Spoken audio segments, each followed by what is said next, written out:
Beer. It's beer-flavored beer. Find yours at drinkgaragebeer.com.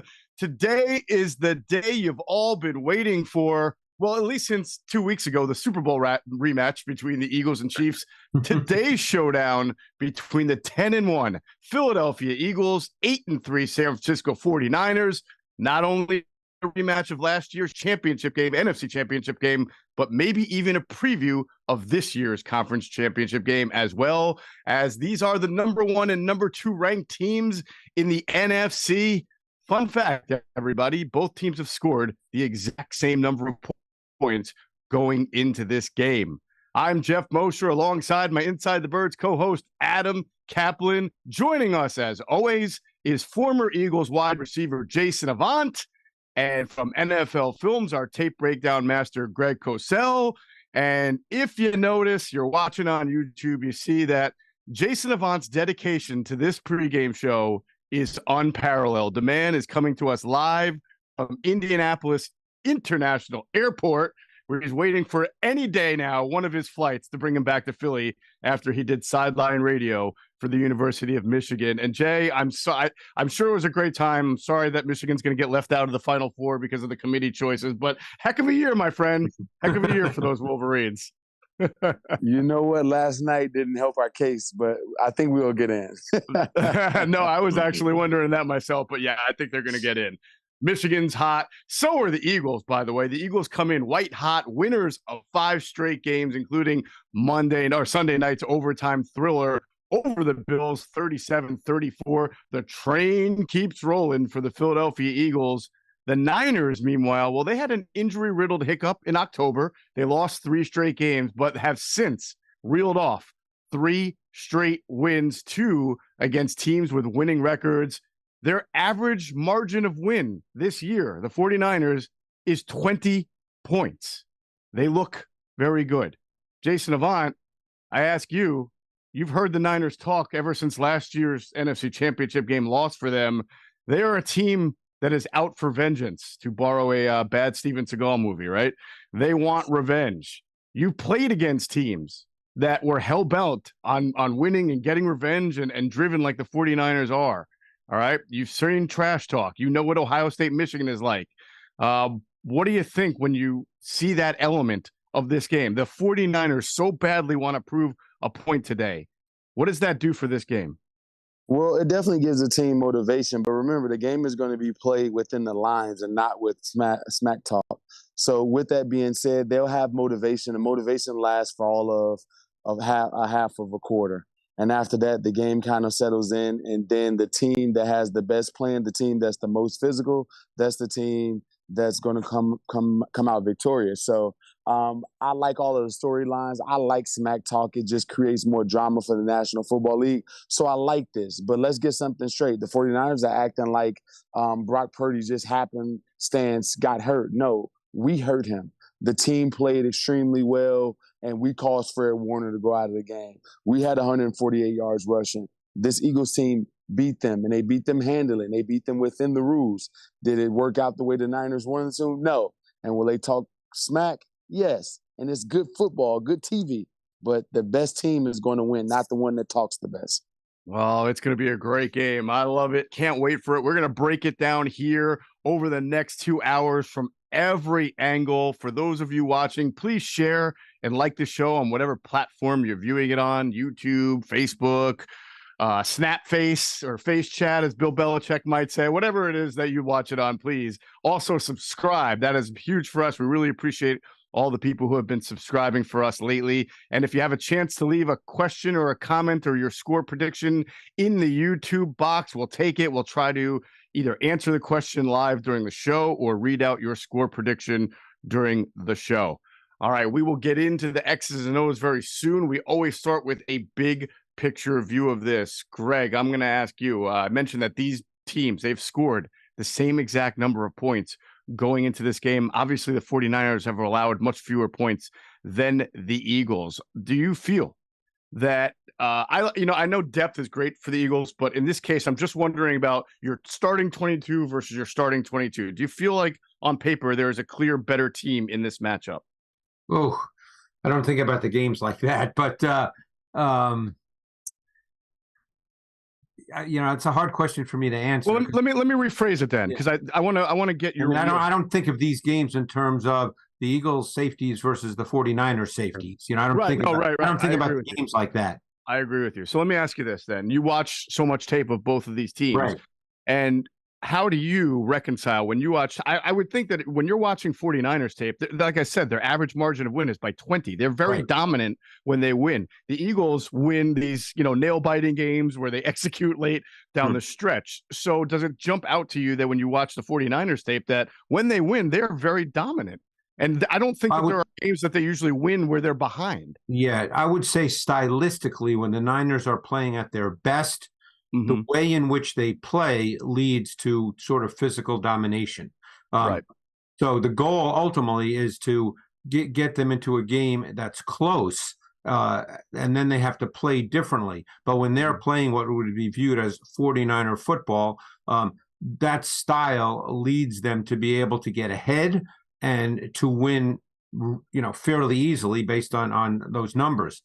That's the way in which they play. The Eagles, they don't necessarily play like that, but they can. But they haven't this year, for instance, as much as they did a year ago.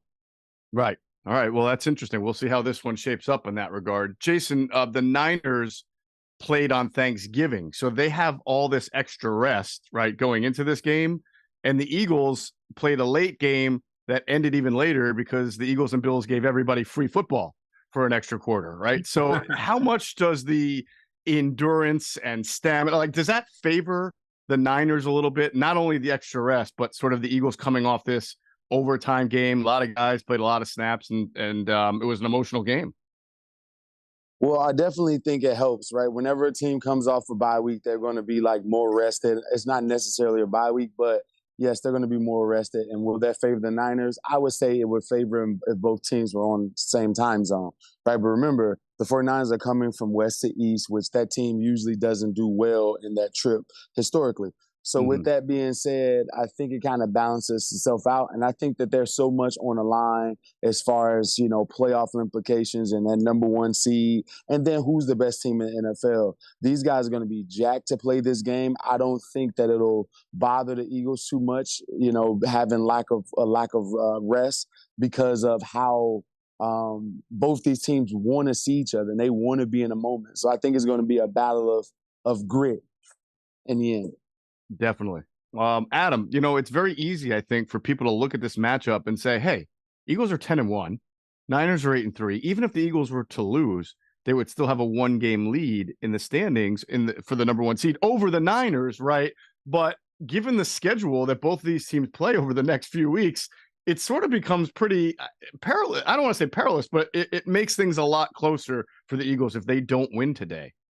Yeah, because if you look at the situation, before we get to week 16, the Eagles they're at Dallas and at Seattle. Whereas if you really look at the Niners' schedule the rest of the way after today, they only have one tough game. And that's week 16, which is a great game at home against the Ravens. Right. So, yeah, if the Eagles don't win today, yeah, that's a problem. But if the Eagles could get to week 16 with a 1-game lead, they're looking great because they got the Giants twice and the Cardinals.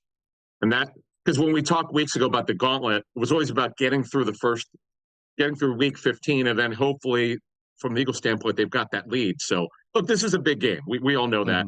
And the funny thing is, I don't know if this has really been quite a rivalry, but after Deebo Samuel said what he said weeks ago, and then bringing other people into it, and then you have there see now as two elite teams, and they're what we call national teams. From the NFL standpoint, guys, the league loves the Niners, have for years, and now that the Eagles are one of the elite teams, clearly. This is great for the league. I'm a little surprised that it's on a primetime game, but I know that there are factors of why these games don't go to primetime sometimes. Yeah, and what's fascinating about it is that both of these teams, their next game comes against two teams that just played each other. The Eagles played Dallas on Sunday. The Niners played Seattle. So both of these teams are going to be playing teams next week that have more rest than them again. That's obviously not new for the Eagles, but it would be for the 49ers. So they'll have to deal with that. Just a very interesting scheduling quirk there. All right, we've got a lot of injuries to get to. It's time for our injury report, sponsored by Garage Beer. It's light beer like it used to be. Find yours at garagebeer.com. insidethebirds.com.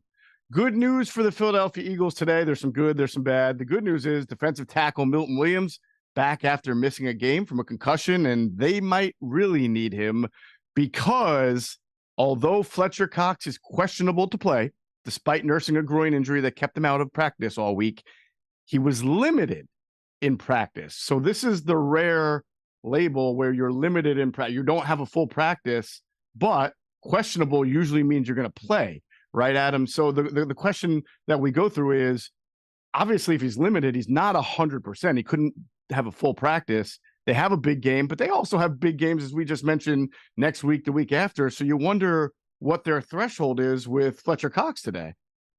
Actually, I don't think Cox practiced at all. Scout Katera, who got a limited practice in. I'm pretty certain. I thought Cox was limited on the last day. You might be right about that. That might be double check that one, but I'm pretty certain now. Now, the thing that's been interesting, we've seen this trend around the league, and typically only with veterans. When I first started covering the league, if you didn't practice during the week, you didn't play. Yes. No longer are teams. That's not an absolute anymore. So there are instances each week where a guy didn't practice, and as a veteran, he doesn't play. Yeah, I was correct. Yes, Cox did not practice. So, but you make a good point about Milton Williams being back, because think about this: if Milton Williams is not cleared out of the protocol, with Cox very iffy at best today, you got the two young tackles, obviously. Then after that, you got Ojomo, who certainly should be active today. You've got Marlon Tuipulotu, who played at career high snaps last week, over 30 snaps. So yeah, you're looking at that depth, and remember, the Eagles are the only NFL team to have 7 defensive tackles on the 53-man roster. I guess there's your point and a reason why they did. Yeah, no doubt about it. Jay, do you ever remember in your playing career playing in a game when you didn't practice all week? I remember Westbrook; they would do that for his knees, but I don't know. It's pretty rare for guys to play if they don't practice at all throughout the week. Well, if you're good enough, coaches will make exceptions. That's the one thing that you'll know about football. Football is not equal when it comes to players. Like, so Brian Westbrook. Oh, you know what? Jason just got muted real quick. But yeah, to his point, gotcha. Brian Westbrook, that used to happen to him quite a bit because of the knees, especially in late November and December when the weather wasn't good and they would go inside the practice bubble. They never wanted Brian to practice on that practice bubble for his knees. So he wouldn't practice, but he was good enough that he would be able to play. There's... Oh, go ahead. I was going to ask actually Jay this question. Okay. The question why Williams is so important, I think, is what is the impact of Jalen Carter playing 76 snaps last week and Jordan Davis playing 62 snaps last week? My guess is they've never played that many snaps in their lives in any game. And is there a residual effect from that, Jay, in your opinion, or is that, not a big deal? Well, Greg, I think you and Clay talked about that on this Inside the Tape when it comes to Jordan, being active and chasing around guys. And yes, these guys haven't played this many snaps in their lives. And do I think that will be some impact? Possibly. But remember, they're young. And when you're young, you can, get to the place where you're used to being used at a high volume. But in this initial few games, yes, I think it's going to impact them greatly. So you're going to need Williams, you're going to need Tuipulotu, you're going to need all of these guys in order to get through this game. And in this game, they're going to have to be dominant because this team can run the ball, especially out of 2 tight ends, all those squeeze and bunch personnel formations. So we're going to need our defensive line to play a dominant game. And we'll see if all these reps are hurting them, for this game. This is probably, I agree. I was going to say I agree because I think Jay makes a good point. It's the nature of the opponent. This is an opponent that their O-line comes off the ball and run blocks. They're not there, so they're going to have to deal with contact like that, which is different than when you're a pass rusher.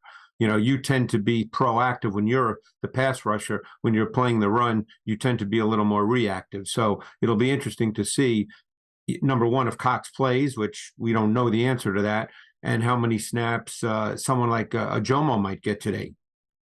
Right. And this is the game sort of where I've become more cognizant of what the Eagles do from a practice standpoint throughout the week, having a walkthrough on Wednesday instead of a practice to give guys, it's usually, we always assume it's sort of maintenance for the veteran guys, but I think this applies really to the big young guys too, who just played, as you guys mentioned, a tremendous number of snaps. They don't really get physical in practice until Thursday of the week, which gives them an extra day of recovery because of the Wednesday walkthrough. So we'll see how that benefits this team because there is some not great injury news on the side of the Eagles. And it starts with linebacker Zach Cunningham, who is out with a hamstring injury, which is not great. And Shaq Leonard ain't walking through that door today, at least. So the Eagles are down him. They've been down to Kobe Dean, who is still on IR. I believe this is the third of 4 games that he has to miss on his second stint here on injured reserve. And that means the Eagles will be starting at linebacker today, Nick Morrow and Christian Ellis, with Ben Van Sumeren, a rookie, undrafted rookie who was on the practice squad and signed this week to the 53 as the top backup. So, Adam, certainly something to watch there, as we spoke about all week long. Not you might be all right, but depth really is a concern. And then also Christian Ellis. Yeah. So with Van Sumeren, see, here's a guy that we had heard pretty strongly, really good athlete, but real limited in terms of understanding where to go and where to be, sort of on defense. Good special teams player, but they're asking for a lot. So the hope here is obviously that he doesn't have to play. And Christian Ellis is in the second year of the scheme. He's got really good size. He's a talented kid, but he's a kid who he's kind of a flash player. And then sometimes, to use a Cosell term, he gets stuck. I know Greg usually talks about quarterbacks with that, but what we were told is he gets stuck. Sometimes he's not sure where to go. And you know that these coaches and their pro scouts and their college scouts who have the information for leading up to the draft, they know this about Christian Ellis. So with Christian McCaffrey coming to town today, who's leading the NFL in combined touchdowns at running back, you know it's going to come. McCaffrey out of the backfield. That's coming today, folks. Well, the other thing, too, is you could look at last week. They got Bobby Wagner stuck a number of times, and Bobby Wagner is going to be probably a first-round Hall of Famer. You know, the other thing, I'm curious if either of you guys talk to people in the league, because you got to remember one thing. You know, Shaq Leonard is not a panacea here. You know, the Colts are fighting for a playoff spot. You would think they'd want to play their best players, wouldn't you? I mean, that's usually the way the NFL works. The best players play. It's usually a meritocracy. He could not beat out E.J. Speed, okay? And by the way, E.J. Speed's not a bad player because I watched the Colts D. But, you know, we're assuming that Shaq Leonard is the Shaq Leonard of 4 years ago. You know, I think we have to be a little realistic. First of all, we don't even know if he's going to sign here. But it doesn't, you know, we're not talking about, you know, a guy that is automatically a fix for everything because he couldn't beat out the starters in Indianapolis, and they're fighting for a playoff spot. Right. Greg, I want to rebuttal that, though. Our guys have been so bad in coverage, I don't see how there can be any downside to a Shaq Leonard. That's the discussion. All I'm saying, Jay, is people are talking about him like we're bringing in a Hall of Famer the way in which he's been playing. No, your point's totally correct. Your point's correct. But, you know, Jay, you played in the league. You know how it works. The best guys play, particularly when you're fighting for a playoff spot. Right. Yeah, when you get older, you get older. And older is not always older in age. Older is older in body. And he's had a lot of injuries, including his back, which is, you know, sometimes backs don't heal real well. Right. Yeah. Now, Greg, to your point, Adam and I spoke to sources around the league about this and echoed your sentiment. Obviously, they're paying him money not to play. So what does that tell you? Correct. The tape isn't great. Then the discussion invariably I've seen the tape, so that's why I brought it up. Of course. Then the discussion invariably goes to, well, you're not asking him to be that guy. You're asking him to be better than Christian Ellis or Ben Van Sumeren, which he probably is. But I just don't want Eagles fans to think that you're bringing in, you know, Fred Warner here. Right. But the real discussion that we had is what are you selling to Shaq Leonard? Nick Sirianni was asked about his pitch. And our point was, well, you've got Nick Morrow playing all right and holding it down, right? And you've got Zach Cunningham, who will be back. I mean, he's not dying. He just has a hamstring injury. So what are you selling Shaq Leonard on opportunity, especially knowing that you might even get Kobe Dean back in a few weeks? So I don't know about Dean. Great. Yeah, I don't know either, but I'm saying. I don't think I think that's out of the picture. But yeah, it's a fair point, but it's a chance to win a Super Bowl, right? Mm-hmm. There's no question that's big. He's got relationships with, obviously, Sirianni. Kevin Patullo was there. I believe Jason Michael was also, their tight ends coach, probably knows him. It's somehow, I think, from his time at Indy. But bottom line is, there are some relationships here. Chance to win a ring. Certainly be in the top 3 of the rotation at linebacker. Whereas in Dallas, they're playing those 2 young kids, and Dallas is like no depth at linebacker. That's part of their interest. But yeah, everybody made a fair point. the Colts are paying him $6 million now to be on the roster. That tells you they don't think he could help him. That's always what transactions tell you. Yep. That they're eating Absolutely. $6 million, though it has offset language on it. So he's not signing anywhere to make money. He's signing for an opportunity, which Geoff brought up. And there would be an opportunity here. Again, it's not that he's a starter-worthy player anymore. He's just better than the depth that they have. There's going to be an opportunity here if he signs, and that should happen within the next 48 hours, whether it's Dallas or Philly. Well, can I say? All Can I jump in there and say this? Is that I want to spin it in a positive, and it's not in a more positive way for us to look at it. Remember, when you have a guy that's a veteran player, that's a Pro Bowl player, that's not going to go back down to special teams, right? You're going to release him. If it's a younger guy, you can just put him back on special team, which there's still value for a team. But when you have a guy like Shaq Leonard that's notable and has a career and made the Pro Bowl, now if he's not playing, the only thing that can help the team is he's not there, because there's really no place for him. So that's not necessarily a bad thing for the Eagles, especially if he can beat out Zach Cunningham or Nick Morrow. Yes. Or if he's to your point, Jay, if he's your number 3 linebacker and he plays situationally, that enables them to play Ben Van Sumeren on special teams where Ben Van Sumeren belongs. So there's certainly a positive spin to it if that winds up happening. All right. Adam mentioned Dallas. He meant the Cowboys, but of course, Dallas Goedert is not expected back today for the Eagles. Now, you never know. Maybe there's some game time decision, but as of right now, he was listed as doubtful to play, and that's almost certainly means he's not going to play, didn't practice. So unless there's some Adam, what is the official time they can upgrade him to play? Or is it? Yeah, see, you're supposed to really do any upgrades on Saturday. The Patriots of all teams, are famous for upgrading players or downgrading on the injury report by Saturday evening. Now, the league says if you think a guy can't play, you could do it Sunday morning. Now, Goddard didn't do it. Goddard did a little bit of practicing Friday. Was limited. This was part of his return to play protocol. Okay, let's get him working Friday. Next week, the hope is that he'll take more practice time in and potentially play against Dallas. But here's the thing now, with Goddard not expected to play, Calcaterra, he got some practice time in. If he's not active today, this is why you hear the rumors about Zach Ertz. Not that even if Ertz came back here, he'd play a lot. You've seen, like John T. Filippo was talking to us about this with Patreon a couple weeks ago. John said that life without Dallas Goedert, he's a game changer. You don't have him, you play differently. And Geoff, you and I talked about this. We talked to someone, Pro Personnel Source, who said grading Philly's tape, there's no question why they're going with so much 10 personnel. No Goddard. They don't have anyone to replace it, to spread it out with receivers. Absolutely. And then complicating that is that even though Grant Calcaterra is listed as questionable, he did not practice, as Adam mentioned, in full. He was a limited practice. So that signals to us that he's still probably not 100%. So if he's able to play today, he's still not going to be the Grant Calcaterra 100%. So that's their tight end situation. Of course, also out, as he continues to be and will be for the rest of the year, is safety Justin Evans. He was unable to practice the last 2 weeks of his 21-day window off of injured reserve, so he was not activated onto the 53, and he returns to injured reserve, and his season will now be over. So that would be the 4th safety for the Eagles. And a guy who, when he was healthy, was playing a role, but now that's just another position where the Eagles are not as deep as they would like to be. This is, I believe, the first case in the new format for the Eagles of having a guy activated into the 21-day window and then not being able to be activated onto the 53, if I'm not mistaken. Yeah, and remember, Geoff, he started practicing, and then he obviously had a setback because he wound up not practicing the next 2 weeks, which is bizarre.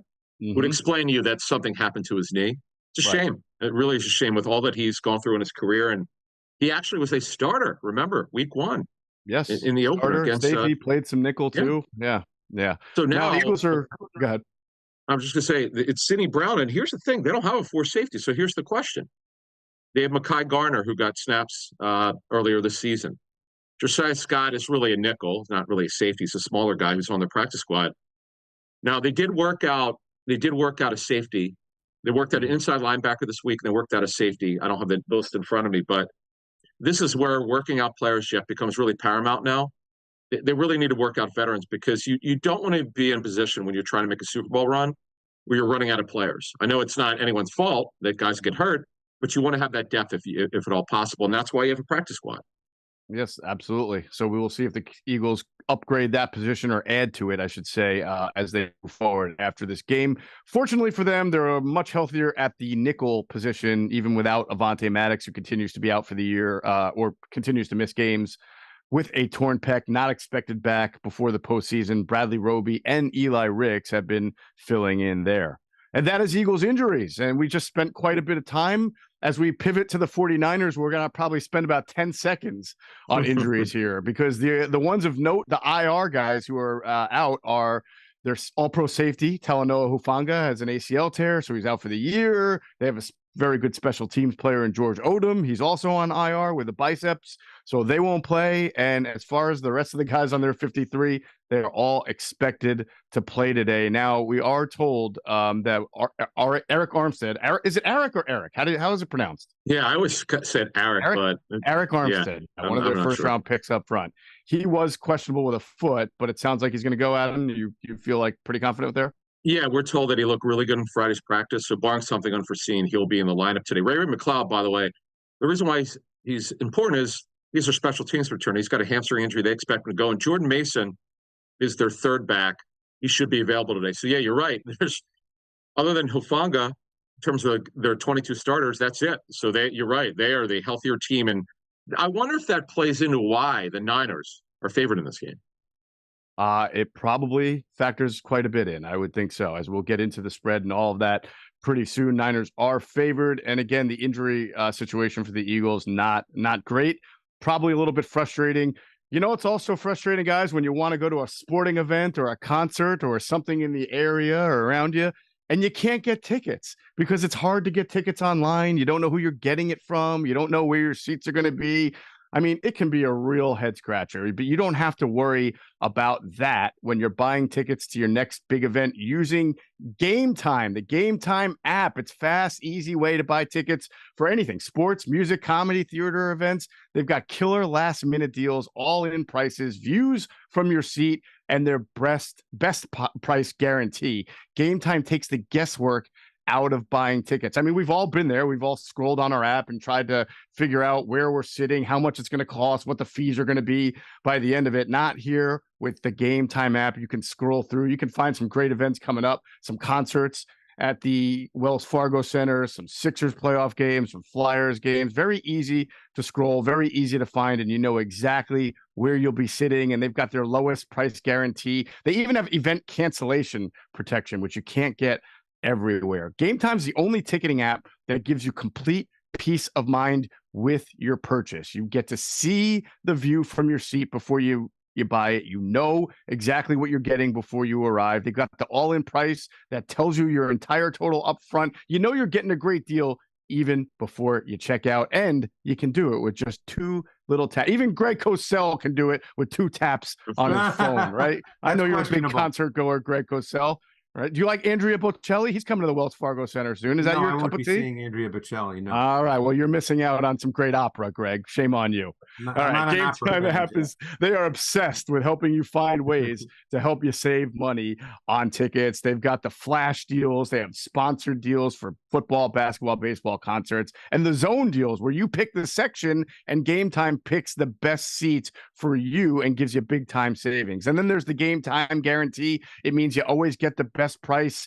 If you find tickets in the same section and row for less money, Game Time will credit you 110% of the difference. All right, so take the guesswork out of buying tickets with Game Time. Download the Game Time app, create an account, use code BIRDS for $20 off your first purchase. Terms apply. Again, create an account, redeem the code BIRDS, BIRDS, for $20 off. Download Game Time app today. Last minute tickets, lowest prices guaranteed. All right. Let's talk about this Eagles offense against this Niners defense as we get into the nitty gritty of this game. You know, the Eagles scored 37 points against the Bills, but there was some criticism over the team's slow start. It was their second straight slow start. They went 3 and out on their first possession. I think people forget that they did go 75 yards and scored a touchdown on their second possession. So it wasn't the slowest start, but It was a rough first half. Greg, it's something you and Clay Harbor, former Eagles tight end, talked about on Inside the Tape on the Inside the Birds platform. So give me sort of your diagnosis on the first half Eagles offense, and then maybe what you think changed in the second half that became a catalyst for them to get a little better. Oh, there's a lot there, Jeff. We got a lot of time. Yeah. I think there were a couple of things that stood out to me early in the game. Number one, obviously the Eagles came out trying to throw the football. I actually thought that Jalen had a throw on the first play of the game. I think that early in the game, Hurts, and this is what he's done more this year than last year, was overreactive to what he perceived as pass rush pressure. That may always be a part of his game, and it probably will be. He can certainly make plays when he does that with his legs. But I would say that their O-line at times struggled early in the game through some early possessions. Clearly, they allowed some leakage, and that only played to Hurts' tendency to break down and move out of the pocket. So the pass game was not really playing with any real sense of timing and rhythm. You could make the argument their offense didn't really get started until the second possession of the third quarter that started with the 36-yard run by DeAndre Swift. Yeah. I think that their offense has been a little more up and down this year than it was a year ago. But they're capable of obviously great individual plays. That's the thing. And Jalen Hurts is always capable of that. I mean, obviously the touchdown he threw to Zacchaeus, which I believe came on third down, if I'm not mistaken, third and long. And, plays like that can always be made. And they change the feel and flow of games. But I think in terms of consistency with the pass game, it hasn't been quite the same as it was a year ago. Now, Jalen may end up having better numbers in terms of touchdown passes, but I think in the way in which they're playing and in the way in which he's playing, he's not quite snap after snap after snap playing exactly the same way he played a year ago. I know a lot of people want to sort of then bring Brian Johnson into the conversation and talk about him not being as good as Shane Steichen or not being a great play caller. I know you've sort of resisted that notion because you found a lot of play calls that you thought are very good. Oh. Is it also hard with an RPO offense? I mean, sometimes the decision-making is on the quarterback, right? So it's the play caller throws in 2 or 3 plays, and then the quarterback has to figure out which one based on the defensive look he wants to execute. Is that a fair way of... Well, and maybe Jay can speak to this better than I can, but one of my things that I've done for years, I don't talk about play calling for this reason. You'd have, to me, and like I said, Jay could address this maybe better than I can. I think for me, the way I do my work, I'd have to be there all week to understand the process that goes into how they put that specific game plan together. What are the factors that go into it? What's the process? Just to pick out a play that doesn't work in a given situation and say it's a bad play call, I don't quite understand what goes into that. That's easy to do. There are plays that work and plays that don't work. The other team is involved in this as well. So I've never been one, and I say this when I do, other shows, Jeff, when people ask me about play calling, it's just like when people would ask me about character and leadership. I say, I can't answer that. I got to be in the locker room every day to know that. I feel that for me to really comment about that, I would have to truly understand the entire process of what went into it. And I'm not there. So I don't know the process. Right. Okay. Go ahead, Jason. I was going to ask Jason about that. Jason, what are your thoughts, though, one thing on this?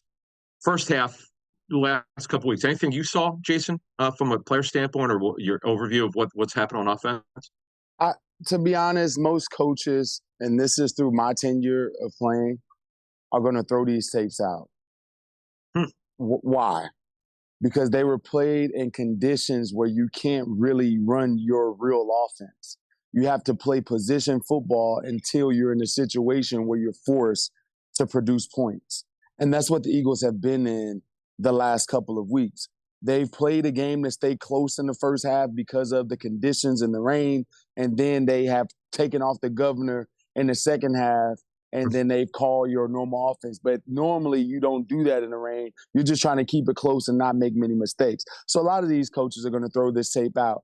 And to say what Greg said, like from my perspective, I can tell if the play calling is good or not based on if the concepts match the coverage, right? Especially in a pass game. If the concept are you can tell if guys are just not getting open. But I can tell you if there's man and there's a bunch of crossing routes and there's man beaters built within, or if there's a cover 3 side of the zone and there's a cover 3 concept built, I can look at that and tell. And also, if you're an offensive coordinator, you want to put your guy in the best situation possible. So you give him more than one opportunity.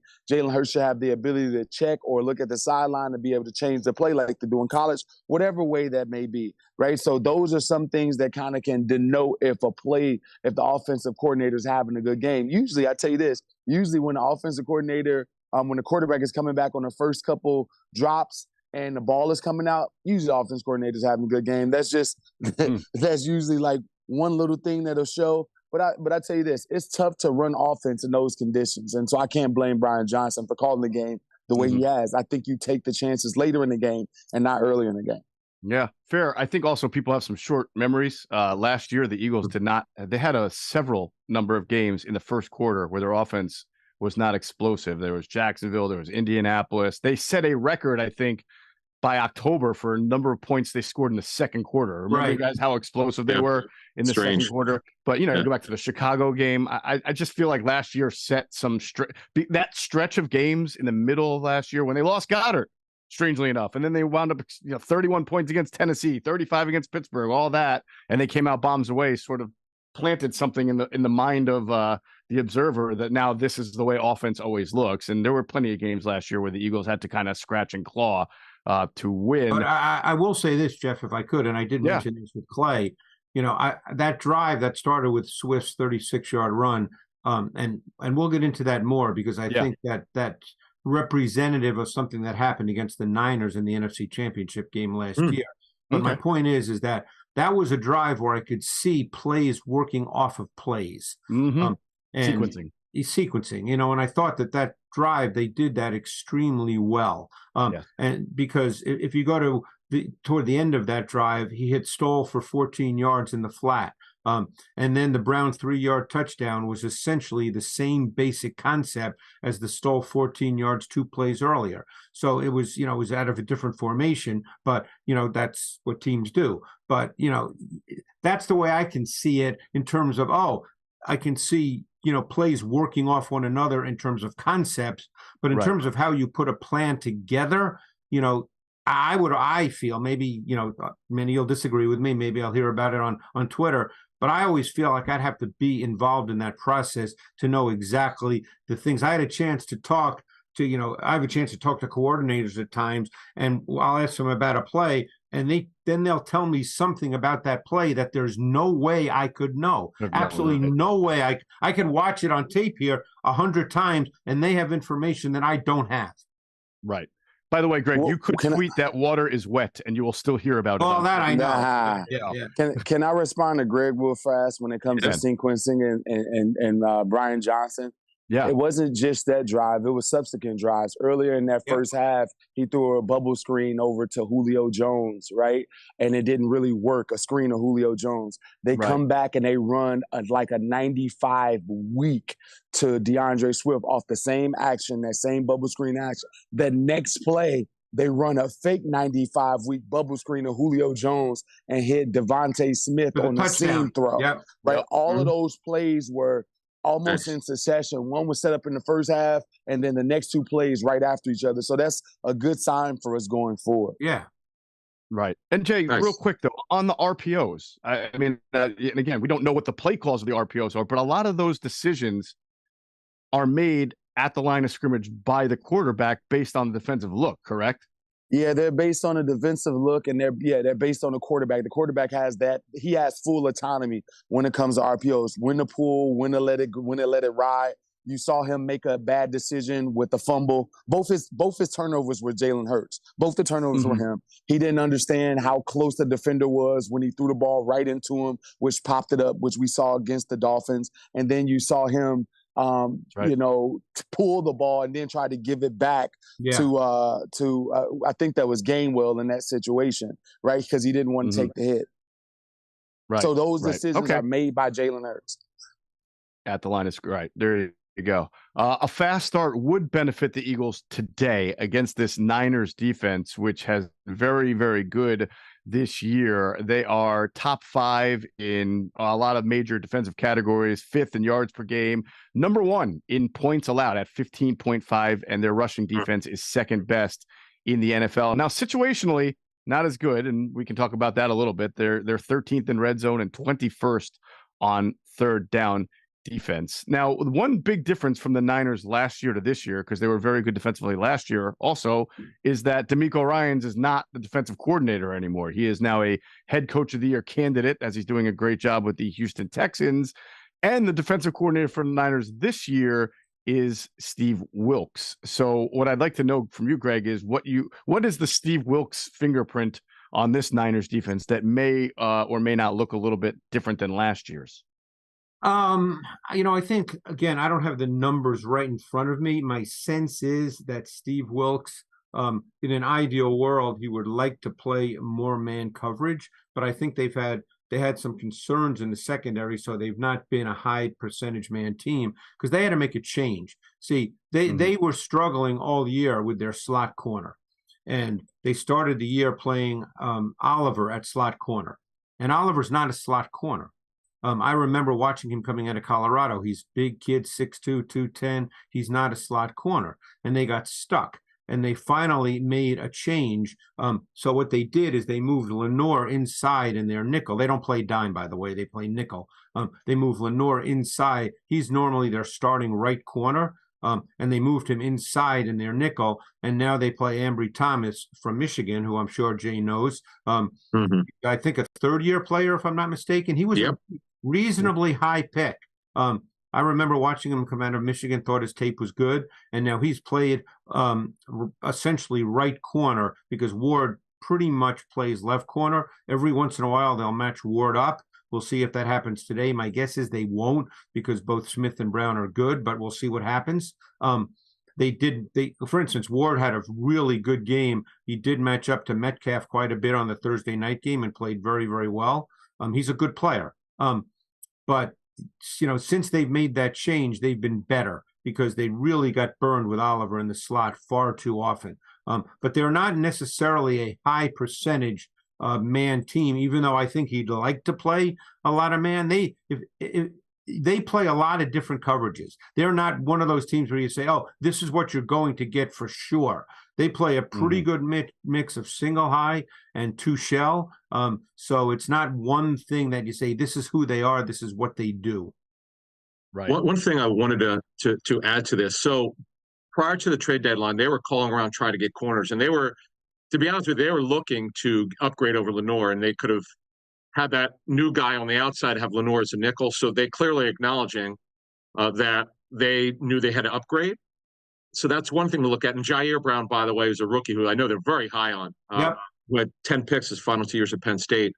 So they've got a depth issue. You might remember Eric Harris, a former Raiders safety. Yeah. They signed him off. They just signed him this week. He'll be their third safety. He was out from the practice squad on Saturday. And Oliver also, we're told, took some snaps at safety because they're looking at ways to get him on the field. But so there are some advantages here, Geoff. I'll be interested to see what the Eagles do against this secondary.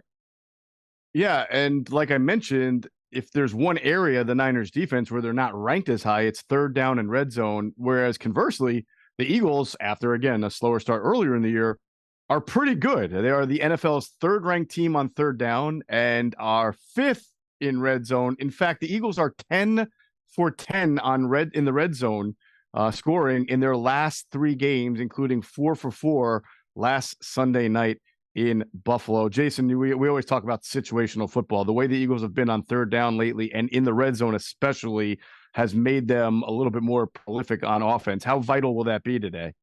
Well, they've been in pressure situations, but also must-have situations. So it's going to make them a little bit more aggressive. So those numbers are going to be skewed a little bit. And also because of the nature of the games and how they've had to come back, Jalen has been running a lot more. And I just think that's the key to any team that's going to be ranked at the top of the league in third downs. Their quarterback is going to either scramble for some in those short yardage situations, And that's what I think is happening. Jalen is using his legs a little bit more. And I wanted to comment on Steve Wilkes as well, is that I was with him in Carolina when I played that, season down there, which I kind of regret. But nonetheless, he was there with McDermott, and he has a couple of different styles. If it's up to Steve Wilkes, he would play man, but he understands what he has in front of him, and he's willing to rush 4 if he needs to.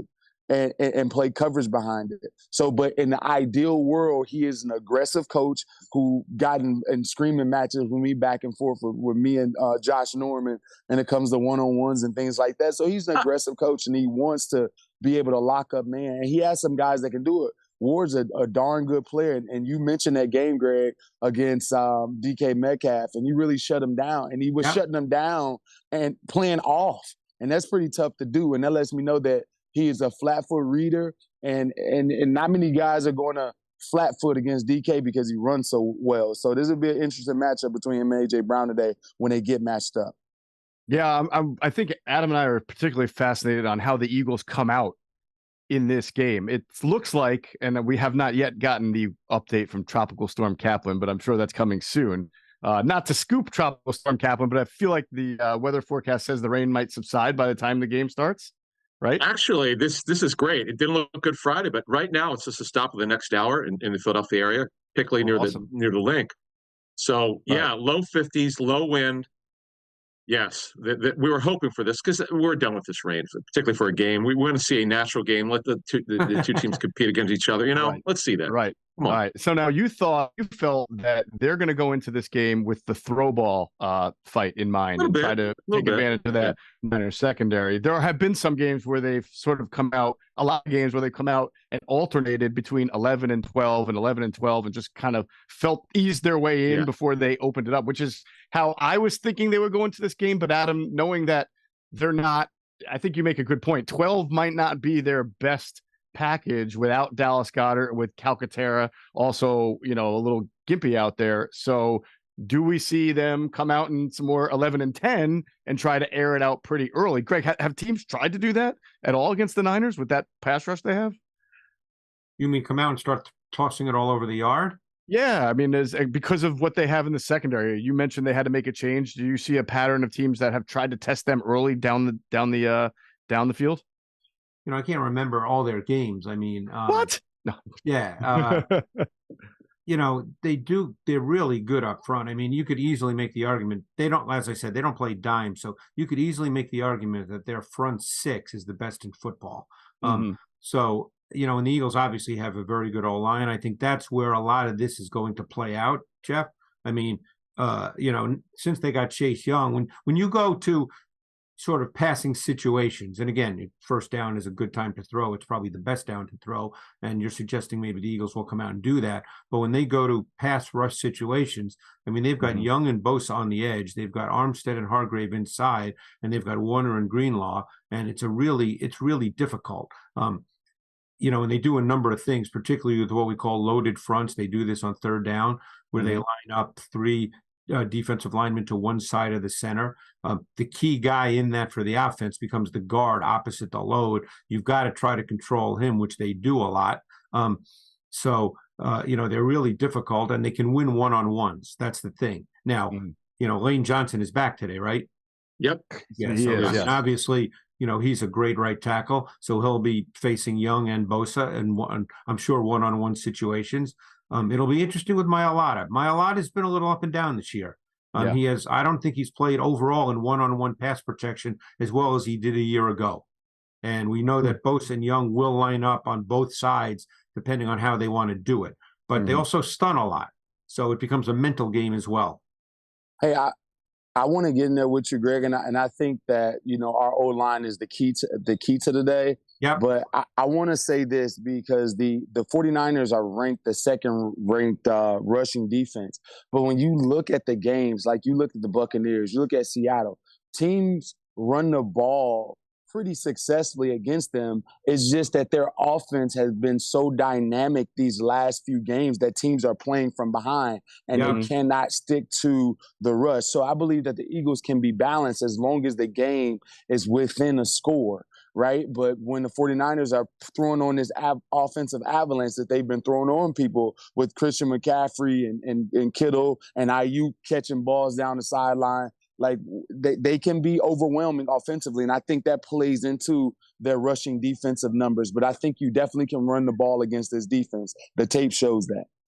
Jay, that is a perfect segue into our next section here, because this is sort of a little bit of history repeating itself. Last year, the Niners came into the link for the NFC Championship game boasting a great run defense. I believe they were the they were the number 2 ranked rush defense in the NFL. They allowed only 78 rushing yards per game, and the Eagles mowed them for 150 yards on the ground in that game. Now, circumstances are different. Obviously, they were able to get out to a big lead. Brock Purdy got hurt, but the Eagles didn't have DeAndre Swift last year. They have him in the mix now, and he's been a good weapon. He can, I believe, with a decent game today, get to 1,000 total yards for the season already. So there were some significant runs, both from DeAndre Swift against Buffalo. Greg mentioned the 36-yarder. That was huge. Kenny Gainwell had a big run that set up their first touchdown. So I'm wondering, Greg, today, if this is where the Eagles will say, hey, you know what? They might be expecting us to do one thing, but we've got the personnel to hit them with our running game. You know, I think last year in that NFC playoff game, NFC championship game, you saw some really interesting things. You know, obviously Hurts, and the run element of Hurts, I think, is big. And, you know, I think he's probably getting a little better with his knee each and every week. So we'll see. But I thought that was really big last year in the championship game, not necessarily because of how many times he ran it, but because of what it does to a defense. See, defenses can become very predictable, particularly in certain formations. People might remember that drive last year where they went ahead 14-7 in the NFC Championship game. I believe Gainwell had a 17-yard run and Sanders ended the drive with a 13-yard run. It was the exact same play. And what they did is they lined up with Hurts in the gun, which they do almost all the time, and they had the back offset to the trip side. So they essentially lined up with what we call 4 strong. And then they ran to the weak side, because when you line up in 4 strong, particularly when defenses play a lot of zone, they have to account for that, because if there's 4 routes to one side like that, zones have to account for that. And that, by the way, that's exactly what happened on the Swift 36-yard run against the Bills last week, is they lined up with 4 strong. The Bills are a heavy over front. And what that means is they shift their defensive line to the strength of the offense. And that's why the Eagles blocked it the way they did, where you saw Kelsey fold around, because it was a zone run, but they do that because of the angles and blocking. So to me, that's something to look for today. If the Eagles really want to come out and see how they can run the ball, as Jay said, against a team that has shown some susceptibility to the run game, despite the quality of their individual players. So on that, Jason, Cam Jurgens, number 51. Coming into the season, we weren't really sure, but well, he had a block. Just say he had a block in that 36-yard run. Yeah. That was ridiculous. Yep. So Jason Jurgens, how much could he help this team going forward here? Oh, great. Like I think that you can clearly see the difference between him and Opeta and all the other replacements. You know, these weeks that he hadn't been in there. So I think that whenever you get an offensive line that has some chemistry and has been playing games together, getting each other's voices down pat again and understanding nuance, I can just go back to the times of playing receiver and being able to know what signal to give Deshaun on this play in order to get us in the right situation. And it's the same thing up front, same thing with communication with the left tackles and right, you know, whatever it may be. So I definitely think it'll be paramount for us to be successful in the run game, but also going forward. Yeah. And just for some perspective, you know, we're not talking about the 85 Bears here. I mean, Joe Mixon got 87 yards on 16 carries against the Niners. That was over 5 a carry. Jerome Ford from the Browns and James Conner from the Cardinals, 2 other guys to average more than 4.5 yards per carry on double-digit carries. So some teams have been able to feed their running backs against the Niners and be able to find some success there. Obviously, though, as Greg pointed out, and Jay, you can expand on this, the duo of Fred Warner and Dre Greenlaw is pretty tough. Like when you watch these guys on tape, after especially watching as much Eagles linebackers as you do, it's the difference has got to jump out. No, they fly. And that's the thing. That's the one thing that stands out is that you know that they're smart because of how fast they play. And Fred, you're not going to trick them. You're going to have to go through them. And I thought that the Eagles did that last year. I thought that Fred Warner was out physical in that game last year in the NFC Championship. Before he was knocked out of the game, I thought he was. I thought the Eagles. That. Yeah. The Eagles brought it to him. Knocked him out. Yeah, they knocked him out of the game, and I thought that they were more physical. And so that's the only way that you're not going to be able to beat him to the sideline. You're not going to be able to out scheme him. So with that being said, you have to go at him. These great players. And one thing that always stands out, I'm sorry, I was going to say, they're a fast defense. And my sense watching tape for a lot of years is normally it's the linebackers that stand out when you talk about a defense playing fast. It's normally the linebackers because obviously the D-line is not running all over the field. So when you watch Warner and Greenlaw, I mean, they are sideline to sideline players. I don't think, and whether it's a big factor today, we'll find out, but I don't think there's a better pass coverage linebacker in zone coverage than Fred Warner. His ability to recognize routes, the way he hunts up crossers and overs. I mean, people might remember last year him running down the seam with C.D. Lamb in the playoff game, and he did that coming from the A-gap opposite where Lamb was running down the seam.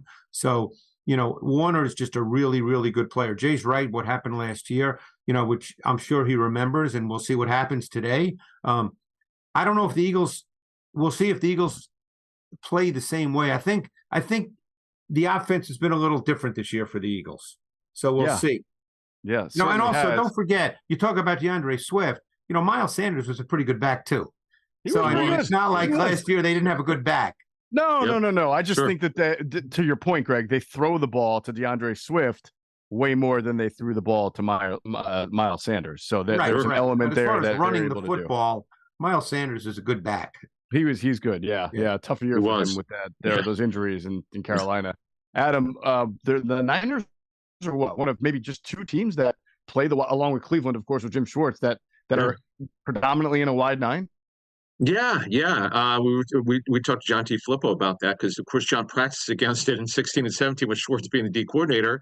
Yeah. And John said what he'd like to do is against teams like this that run that nine front is like, because the D line are going to get upfield. That's what they're taught to do. And yes, you have to deal with Warner and Greenlaw. That's part of the challenge. But you want to get your backs out and screen passes. He said that's what he's done over the years going against that front. Now, and look, and by the way, some teams use it in nickel. It's not just the Niners and the Browns who use it as the primary front. I mean, I'm interested to see what do they have. We've seen this with this group, and we've seen this in the second half since they've come back from their bye. You'll see some stuff that they didn't show before the bye. I'm interested to see what they have here. That's something new coming out because, man, I loved that play with Swift on the ghost motion when they handed it off to him against Kansas City. And Greg talked about that 36-year-old beautifully blocked run. So what do they have here that the Niners haven't seen? I'm interested to see what they bring out today. Yeah, it almost, they love when he's healthy that tight end screen to Dallas Goedert can be so effective, but they're just not the same. I think Greg just pointed out sometimes they're not the same. They're not the same kind of screen offense without Dallas Goedert. It's funny you mentioned the wide nine with the Niners. Chris Kosurick is their D-line coach, and he's a Jim Washburn disciple. So that's the reason they play that way. Of course. Yep. And he's considered one of the best D-line coaches in the league, by the way. He is. In fact, Jeff, I think we probably talked about this 4 or 5 years ago. He was supposed to come here to Philly with Schwartzy, and he decided they hired him in San Francisco. And, he's very close to Schwartz and obviously Jim Washburn. And Jim, by the way, is consulting for the Browns. He comes in there occasionally during the season. It's pretty amazing, his disciples. That's a lot of wide nine there, both having Schwartz and as we all know, and Jay knows this too, Jim Washburn is not for everybody, but if you buy into Jim Washburn, am I right, Jay? To say he's not for about 99% of the people in the population there. But if you buy into him, though, he'll really help you. But he's not for everybody. No, he's a great coach, though. You got to get over the language, but you're good. Yeah, he's not there to sing Kumbaya. Let's just say that.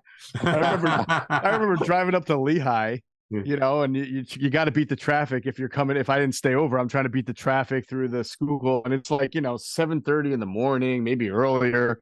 Guys are just starting to trickle on the field, and Washburn's out there just MFing everybody and everything. And I said, man, isn't it too early for? It's never too early. Yeah, Jim's not going to put his arm around you and say, hey, let's do it a little better the next time. Yeah, no, he's not the nurturing type. hey, Geoff, real quick. So the real story was when Andy fired him, right? Wasn't it off the plane as soon as they landed? Yes. Yes. Like, literally, was it at the airport though, or did they get back to Novacare? I can't remember. As Greg likes to say, I wasn't there in the media or the house. Okay. I don't know exactly where it happened. Yeah, it was crazy. Like literally, it was also going to happen. Yeah, it's like when the Eagles lost that game, it was already going to happen. Yeah, that was just a matter of time. Yeah. Exactly. So what this matchup though of two really good pass rushes, the Eagles front four, the Niners front four, is a really good example of how the sack statistic itself can be a little bit overrated, because for all of the great pass rushers on the field, neither of these teams is top 5 or top even 10, I believe, in sacks or sacks per pass attempt. Yet they all have great pass rushers, right. And you will see their hurry stats and other stats that show how good they are. So Greg, I'll ask you this. You know what the 49ers do. The Eagles know what they do. This is not going to be new.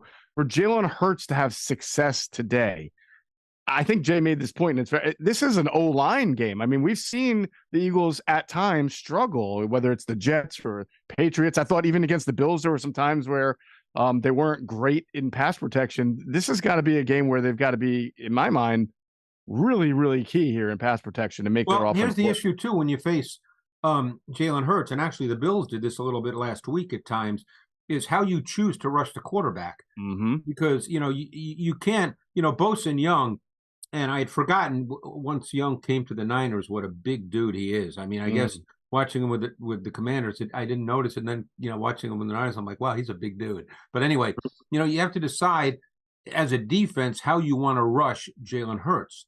Because you certainly don't want your defensive ends just to pin their ears back and run by him.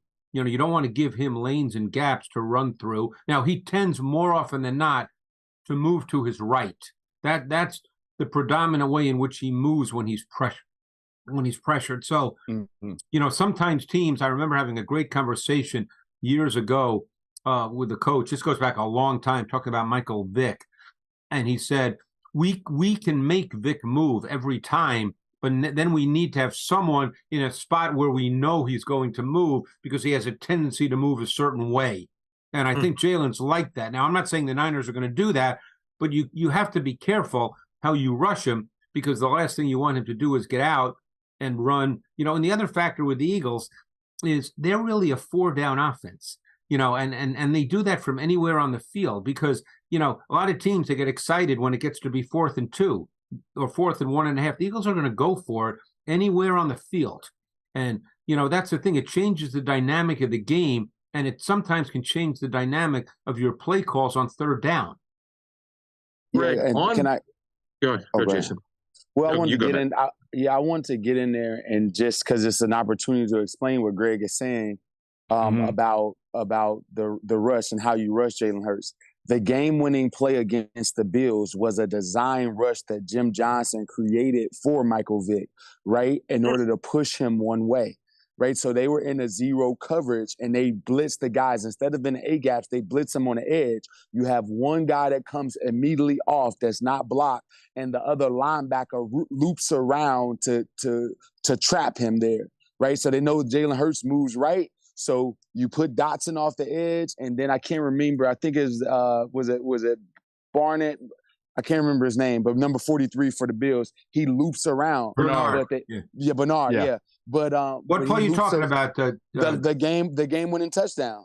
The game-winning touchdown was coming off the right, and Barner was supposed to loop around so he can push him right because they thought he was passing. But they caught him in that blitz with a perfect draw to seal the game, and that's what you have to do. You have to be able to measure that rush because we're going to counterpunch as well. Yeah, and that was an interesting play because what the Eagles did there is they actually motioned Swift to the trip side, and I don't know if they thought they were going to get that blitz. Sometimes you tendency-wise, you feel you know what you're going to get, but they motioned Swift to the trip side, making it 4 strong, and that forced the defense, because they were playing zero, to have to react to all that, because 3 guys moved when Swift went in motion, and then Dotson was on the boundary side, and he went on the edge and blitzed off the edge. So there was basically no one there at all to play Hurts. So it almost made it seem like they knew what they were going to get defensively. Interesting. I mean, McDermott comes from that, real quick, that Jim Johnson and Steve Spagnuolo, they like to throw cover zeros in the red zone when they're either backed up or when they're backing the team up. So it would sort of make sense if, even though they didn't show it at the start, that's what the Eagles were expecting. Yeah, Go ahead, Adam. It's all about timing with that. One thing I want to ask Greg is that, and you guys outlined how great the Niners front is. And Greg, you mentioned earlier that there was a concern that stunts have given the Eagles some issues before. Is there a matchup, Greg, that would concern you? You mentioned Mailata. Is that a guy that you think that might get a little bit more Bosa than the Eagles probably want? I don't know, because Young is no slouch either, by the way. Playing well, huh? Okay. Yeah, and he's a big dude. And it's his 3rd time against Mailata this year. Yeah, so so I don't know if it's automatic that, it's just Bosa Mailata. So, I'm not sure that that's always going to be the case. The big issue is going to be 3rd down. If they get them into 3rd and, let's say, 6+, because that's when they do their loaded fronts. That's when they do their stunts. That's when Warner becomes a factor as a pass rusher as well. One thing you're seeing more and more of in the NFL this year, and it's really interesting because, defenses evolve as well as offenses, is you're seeing a lot more 6-man pressures, okay, where teams are playing sort of zone match behind it. Normally everybody, with the 6-man pressure all through the years, well, that's 0 because you only have 5 now defenders, 5 coverage guys, so you're going to match up 0 and man-to-man. You're seeing a lot more 6-man pressure where there's kind of zone match, because teams understand that when they show these 6-man pressures out of pressure front looks, 6-man pressure fronts or 7-man pressure fronts, that a back or a tight end is going to be part of the blocking, the pass protection scheme. So, you're ending up with 1 or 2 sometimes fewer eligible receivers going into routes. And I know the Niners have done that at times this season with 6-man pressures where they play kind of zone match behind it. And that's just something I'm seeing more and more in the league. Yeah, we saw it a lot the first game against the Patriots. Actually, the Patriots threw Jalen Hurts off with that. Yeah. Yeah. Interesting. All right. Interesting stuff. I want to hold that thought, fellas. I want to talk more about how the Eagles are going to attack this 49ers defense. I just want to remind everybody that winter is approaching. It's getting dark so soon. I think it was dark like 3:45 yesterday. Everyone's scrambling to get their holiday shopping done. Who's got time to make and plan meals? Not us. That's why we love HelloFresh. They deliver farm fresh food with pre-proportioned ingredients and seasonal recipes right to our doorstep. No more wasting time in those grocery store lines, because America's #1 meal kit helps make home cooking easy, efficient, and affordable. All right. The shop with HelloFresh, the shopping is already done. The perfect amount of ingredients arrive with step-by-step recipe cards. It doesn't get more efficient than that. Plus, HelloFresh saves you time and money. HelloFresh is 25% less expensive than takeout, so you get a home-cooked meal without digging deep into your wallet.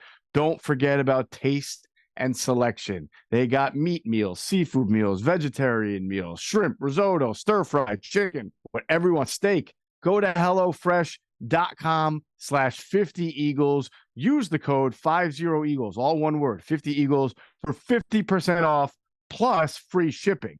That's HelloFresh.com/50Eagles. That's the promo code 50Eagles, all one word, for 50% off plus free shipping. Act now for America's #1 meal kit. All right, so we're talking about the Niners defense and how the Eagles are going to attack it. Obviously have to protect against the 4-man front. Niners are a very heavy zone team, 3rd lowest blitz percentage in football. Jay, if the Eagles have success blocking the front 4, knowing what you know of the 49ers secondary, where's the great matchup for them? Well, I think the great matchup is going to be opposite of Ward. They wanted Ambry Thomas to play a bunch because their lack of confidence in Lenore. So I believe that Devontae Smith is the guy today. I think Ward is a tough matchup for A.J. Brown. Doesn't mean that he can't beat him, but what I will say is that I would rather go at Thomas and Lenore than I would Ward. So I think that's where the matchups are outside. And there's going to be times where the Niners are going to leave their corners one-on-one, man-to-man locked up. And I just think that sometimes Jalen Hurts has that tendency to just throw the ball up outside. And I think Devontae Smith may be that guy for him. You know what's interesting, guys, is that Shanahan, when I think you guys brought up when Metcalf had word on him, that was actually Kyle Shanahan admitted that was his decision. He said, Wilkes, let's man him up.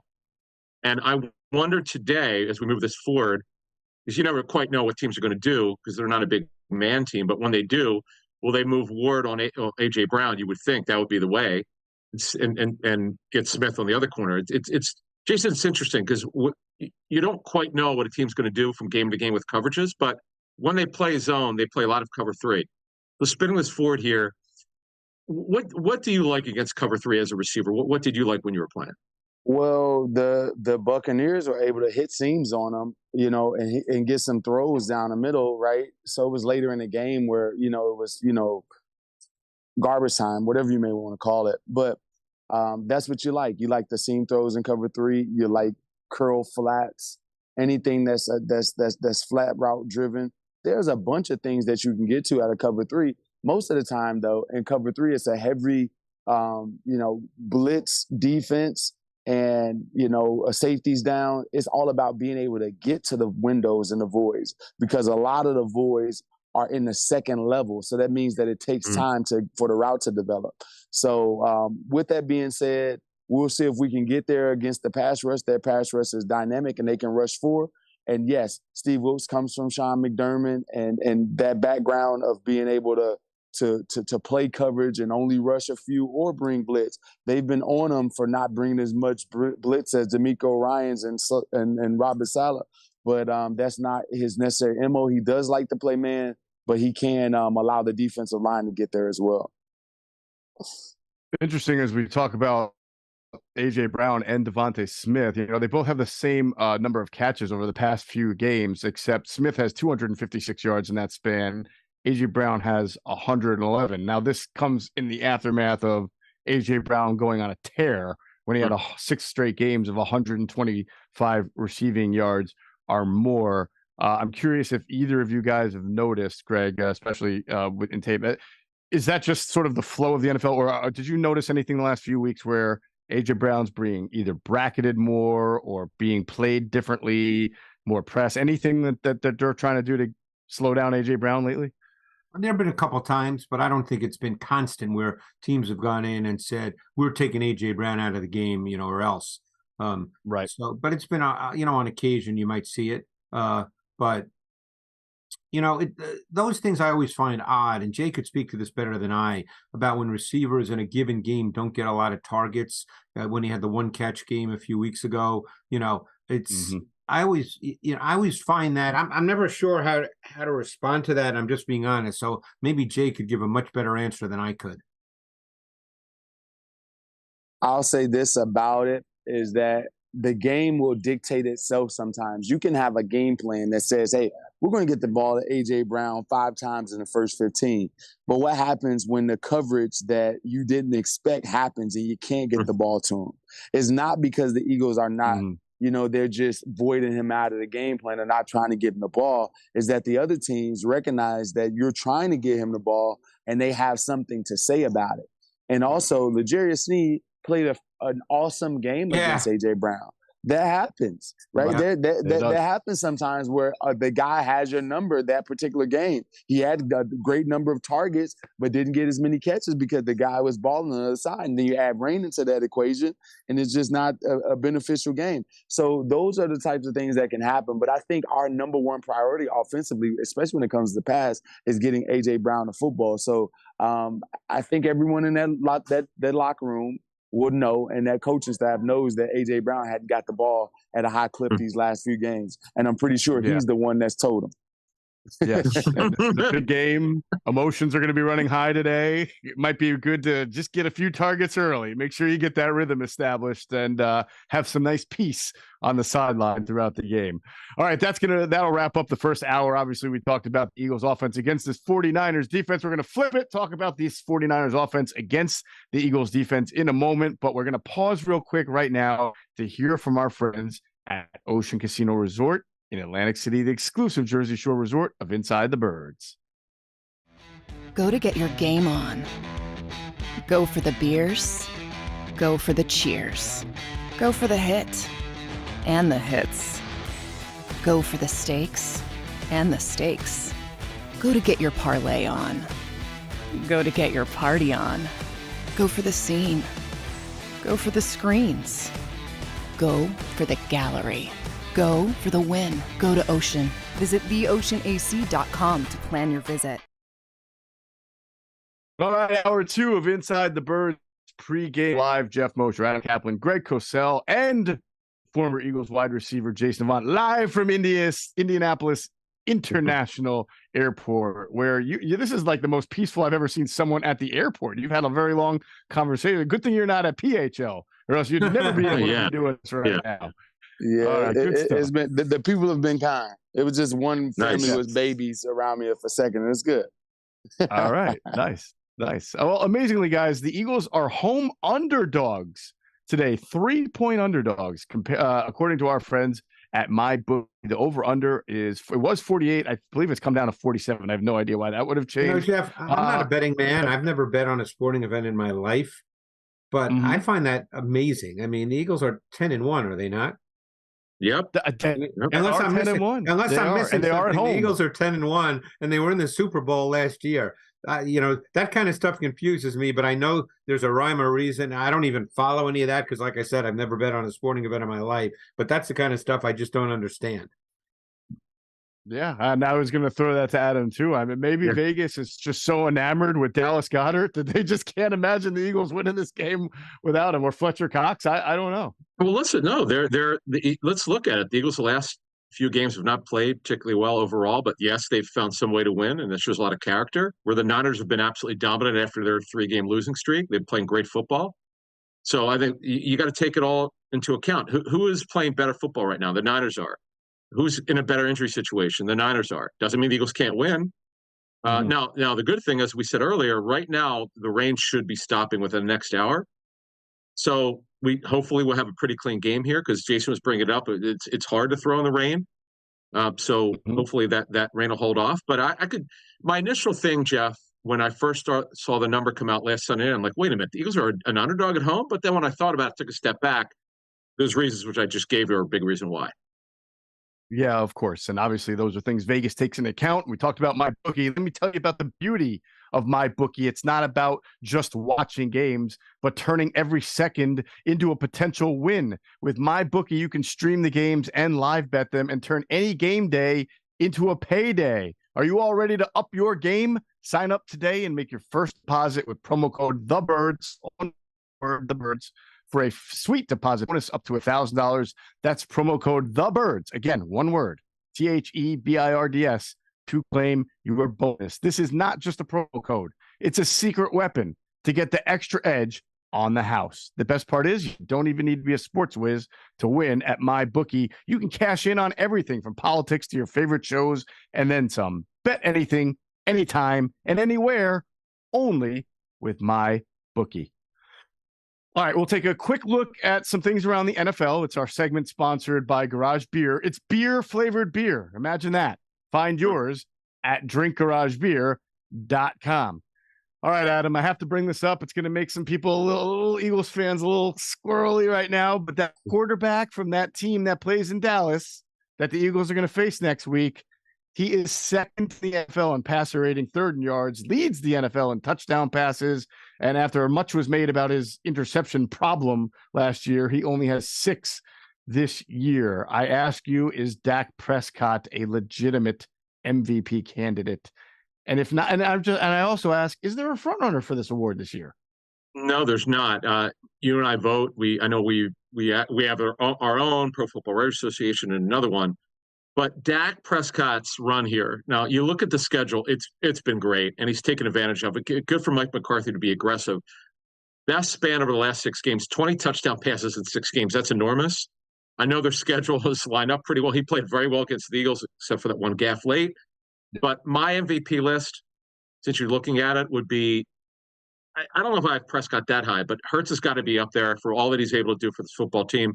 Ironically, it's a guy on the other side, but not a running back. It's Christian McCaffrey. How could you not vote for him or look at him as to be a potential MVP candidate? Now, this next one might be controversial because he's a rookie, but how could C.J. Stroud not get consideration for what he's done? He's not playing like your typical rookie. If they make the playoffs as a wild card, how's he not going to get consideration? He's been tremendous. Yes. Another guy in this game today, Brock Purdy, who's playing very good football. And I know receiver, if I'm not mistaken, has never won it before, but how could Tyreek Hill not get consideration? He's been unstoppable. Yeah, no, I mean, that's a pretty good list. And we've got, I think the whole, there's a lot of football left to play adage really plays in here because usually you get like 1 or 2 guys at this point who have emerged and then the last few weeks settle it between them. But right now it's wide open. And I'm sure Jason Avant is not thrilled with you that you've got Christian, who's the guy that you wouldn't be thrilled with? Maybe Brock Purdy, maybe Dak Prescott. No, maybe CJ Stroud because Ohio State guy. Listen, Stroud. I like Stroud. I said it last year when we played him. He's a stud, so I'm fine with that. There you go. The Brock Purdy thing, though, I'm not sold on that. I believe that Brock Purdy is a very good quarterback, and he deserves all the credit. But this team around him, and when he didn't have weapons, I don't think that they performed in a way that would substantiate him being an MVP. Right. So maybe that speaks more to Christian McCaffrey's candidacy as Adam mentioned, he has 19 touchdowns so far that leads the NFL. And while we're on it, let's talk about the San Francisco 49ers offense. You hear this term all the time when you hear players talk about the Niners offense. Eye candy, motion, misdirection, orbits, jets, the kitchen sink of movement before the snap. Greg, the Eagles, what I find interesting about this is that the Eagles this year, right, have played Miami and they played the Rams, 2 teams that use a lot of motion and formation variation. And it's not like they haven't played the 49ers quite a bit. They played them last year in a championship game. I think you can make an argument that although it's always difficult to stop, they've got this experience. They've seen this a couple of times this year. They know what they're in for. To some degree. I would say that Miami uses motion more in the pass game than in the run game. Yeah. The Niners' motion is far more geared to the run game, particularly motion across the formation. There are 21 personnel offense in normal down and distance situations. Use check plays probably 45% of their offensive snaps, give or take. The way they use Kittle and use check and motion across the formation is really interesting. They're looking to break down the integrity of your gap fits because when they motion, it changes the strength of the offense, and they want to see how you respond to that. Shanahan is old school in the sense that he's not looking for individual plays early in a game. He's looking to see how you match up to his different formations and motions because they're not a heavy personnel offense in terms of, 10 different personnel packages. They're not that kind of offense. They essentially line up in 21, some 12. Obviously, they'll line up in 11 with 3 wide when down and distance demands it. Certainly, they'll do that on first down on occasion as well. So they're not a heavy personnel team. So he wants to see how you will respond to all his different formations. They're incredibly multiple formationally out of 21 personnel. So he's a searcher and an investigator early in the game. He wants to see how you match up, bank it, and then come back to it in the third quarter, knowing how you will match up. Because there's not enough time in a week to match up 10 different ways to things. The players can't do that. So he'll see how you match up, he'll bank it, and he'll come back to it. I love that. A searcher and an investigator. That's almost very Walt Clyde Frazier of you in that accurate description of Shanahan. But that's very good. Frazier, interesting name there. Yeah, definitely. I saw him play for Southern Illinois at Madison Square Garden when he won the MVP. Oh, his claim to fame as a broadcaster, Greg, is Patrick Ewing is irking and lurking, and this guy is searching and exploring, and he likes to play on the words like that. So, well, growing up in Queens, I used to go to the NIT when, believe it or not, people would never remember this, when the NIT was bigger than the NCAA. Mm-hmm. Oh, the NIT, and the NIT is the second, the one where it's usually the teams that are around 500. Yeah. But back in the mid late 60s, the NIT was bigger than the NCAA. Hard to believe, but true. So we were talking about the motion and how that's going to impact the Eagles defense. And obviously, Jason, Zach Cunningham, who's been a very good linebacker for the Eagles this year, especially against the run, is not going to play. Christian Ellis is in. What are your expectations of Kyle Shanahan, the offense, knowing that that's the case with the Eagles? Well, they're going to put them in conflict, and that's what this offense does. Everything is designed to look the same, from their bunch splits, their motions. They always tie things in together. So it's going to be a read that looks the same. And here's the thing. It's not too many times in a game or too many teams where you can check the ball down and the running back gets an explosive. That happens a bunch. They're checking the ball down. Brock Purdy checked the ball down to Christian McCaffrey, and before you know it, Christian McCaffrey has 15 yards, right? And because he makes guys miss. So I think that these younger players, the Cunninghams, the Morrows, all of these guys are going to be – it's going to be a tough day for them and against this offense. I just think that it will be. I think it'll be a tough day. It's hard. It's a hard offense to stop. Now, I will say this. I think that Sean Desai was brought in for this particular moment in this team.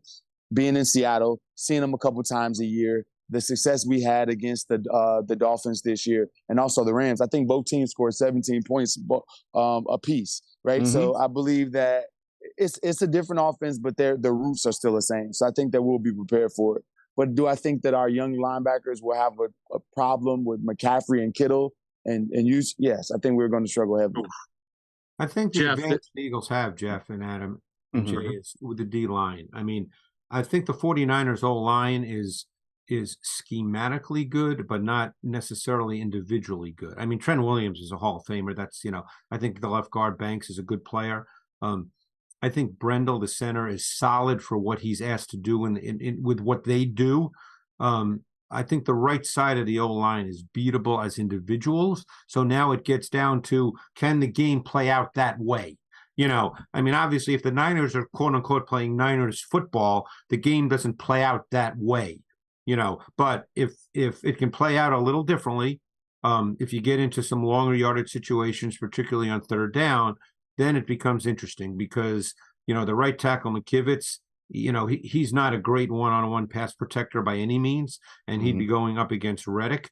And then you start dealing with whether the Niners have to keep someone in to pass protect, whether that be McCaffrey or Kittle, and they certainly don't want to do that because both those guys are big-time weapons. Jeff, one thing I do want to add here, when we look at the linebacker situation, you had brought something up in the spring about Nolan Smith. And we know we did see him play a little bit off the ball linebacker in training camp. So because Van Summer now is the 3, because they don't have anyone else, I would not discount Nolan Smith getting some snaps today as one of the off the ball linebackers. Would not surprise me at all. He did that at times with Georgia, by the way. Yeah. Now, my response to that would be in pass rush. I could maybe see that and use him as a blitzer, but wouldn't you be? I mean, Jason, this guy is naturally an edge rusher? Would you not be a little concerned about just trying to throw him as an off-ball linebacker against Shanahan style offense here and saying just go do your thing?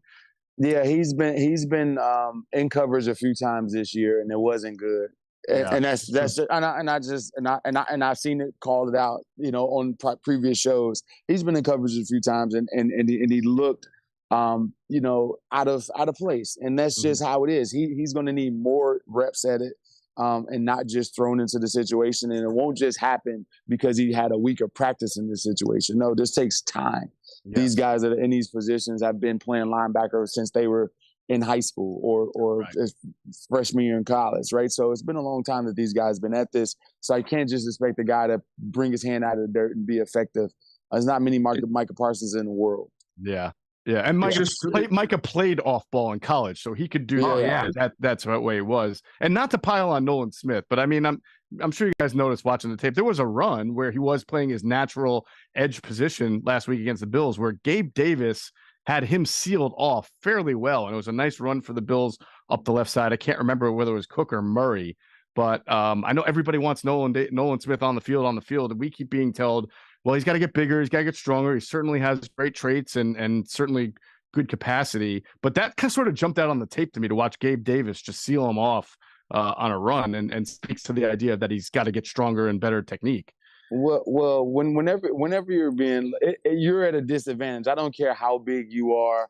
When you're on the backside of a run, if I got better position than you and I made in my mind that you're not going to cross my face, I don't care how big you are. It's going to be very, very tough to do it. Now, Gabe Davis did it in a way that seemed like he manhandled him. That's what you're concerned about, Jeff. But the notion of being walled off, that happens to bigger players all the time. I made my living doing that. And Jawan, what's his name? Jawan Jennings does a great job for the 49ers in the same situations. Their receivers block just as good as any receivers in the league when it comes to, getting guys out, running backs out. So I wouldn't be concerned with that. It's just that Gabe Davis did what is appear to manhandle him in that situation. And Gabe Davis is a big dude and takes pride in blocking as well.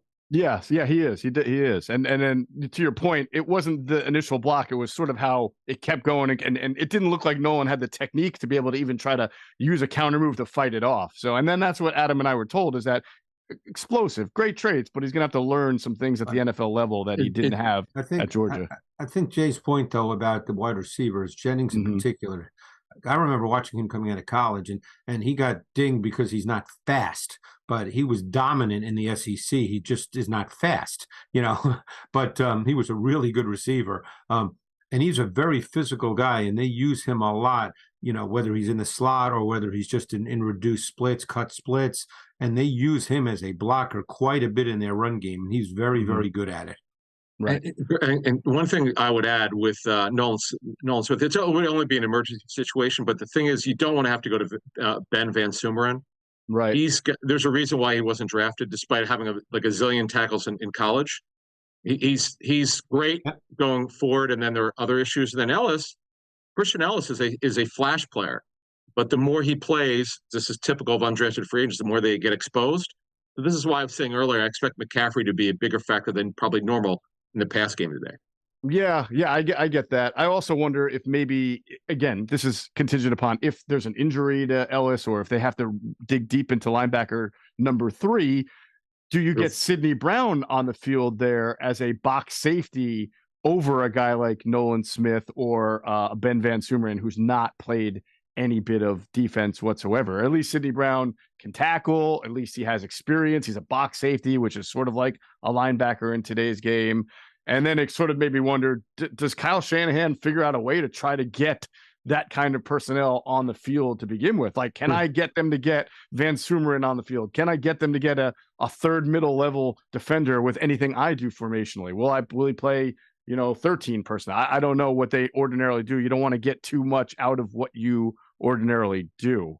Would that make sense? Well, I think mean, one big question too is what the Eagles line up with their front. Last week, due to injury, they played a lot of 4-man fronts, whereas far more than normal. Will they be back playing 5-man fronts? If Fletcher Cox can't go, we know Milton Williams will be back, but are they going to play 5-man fronts against a team that lines up in a ton of 21? They're going to stay with 4-man fronts. I mean, I think that's an opening question that Shanahan will want to find out early on, how the Eagles are going to do that. Greg, I texted you earlier this week an observation I had made, and I believe you sort of agree with me because you watch so many more guys than I do, but the amount or the number of different coverages that Sean Desai plays within a given game is pretty high for at least what I remember seeing Jonathan Gannon and Jim Schwartz certainly play. Yeah, he does a lot. The question is, will this be that kind of game? Right.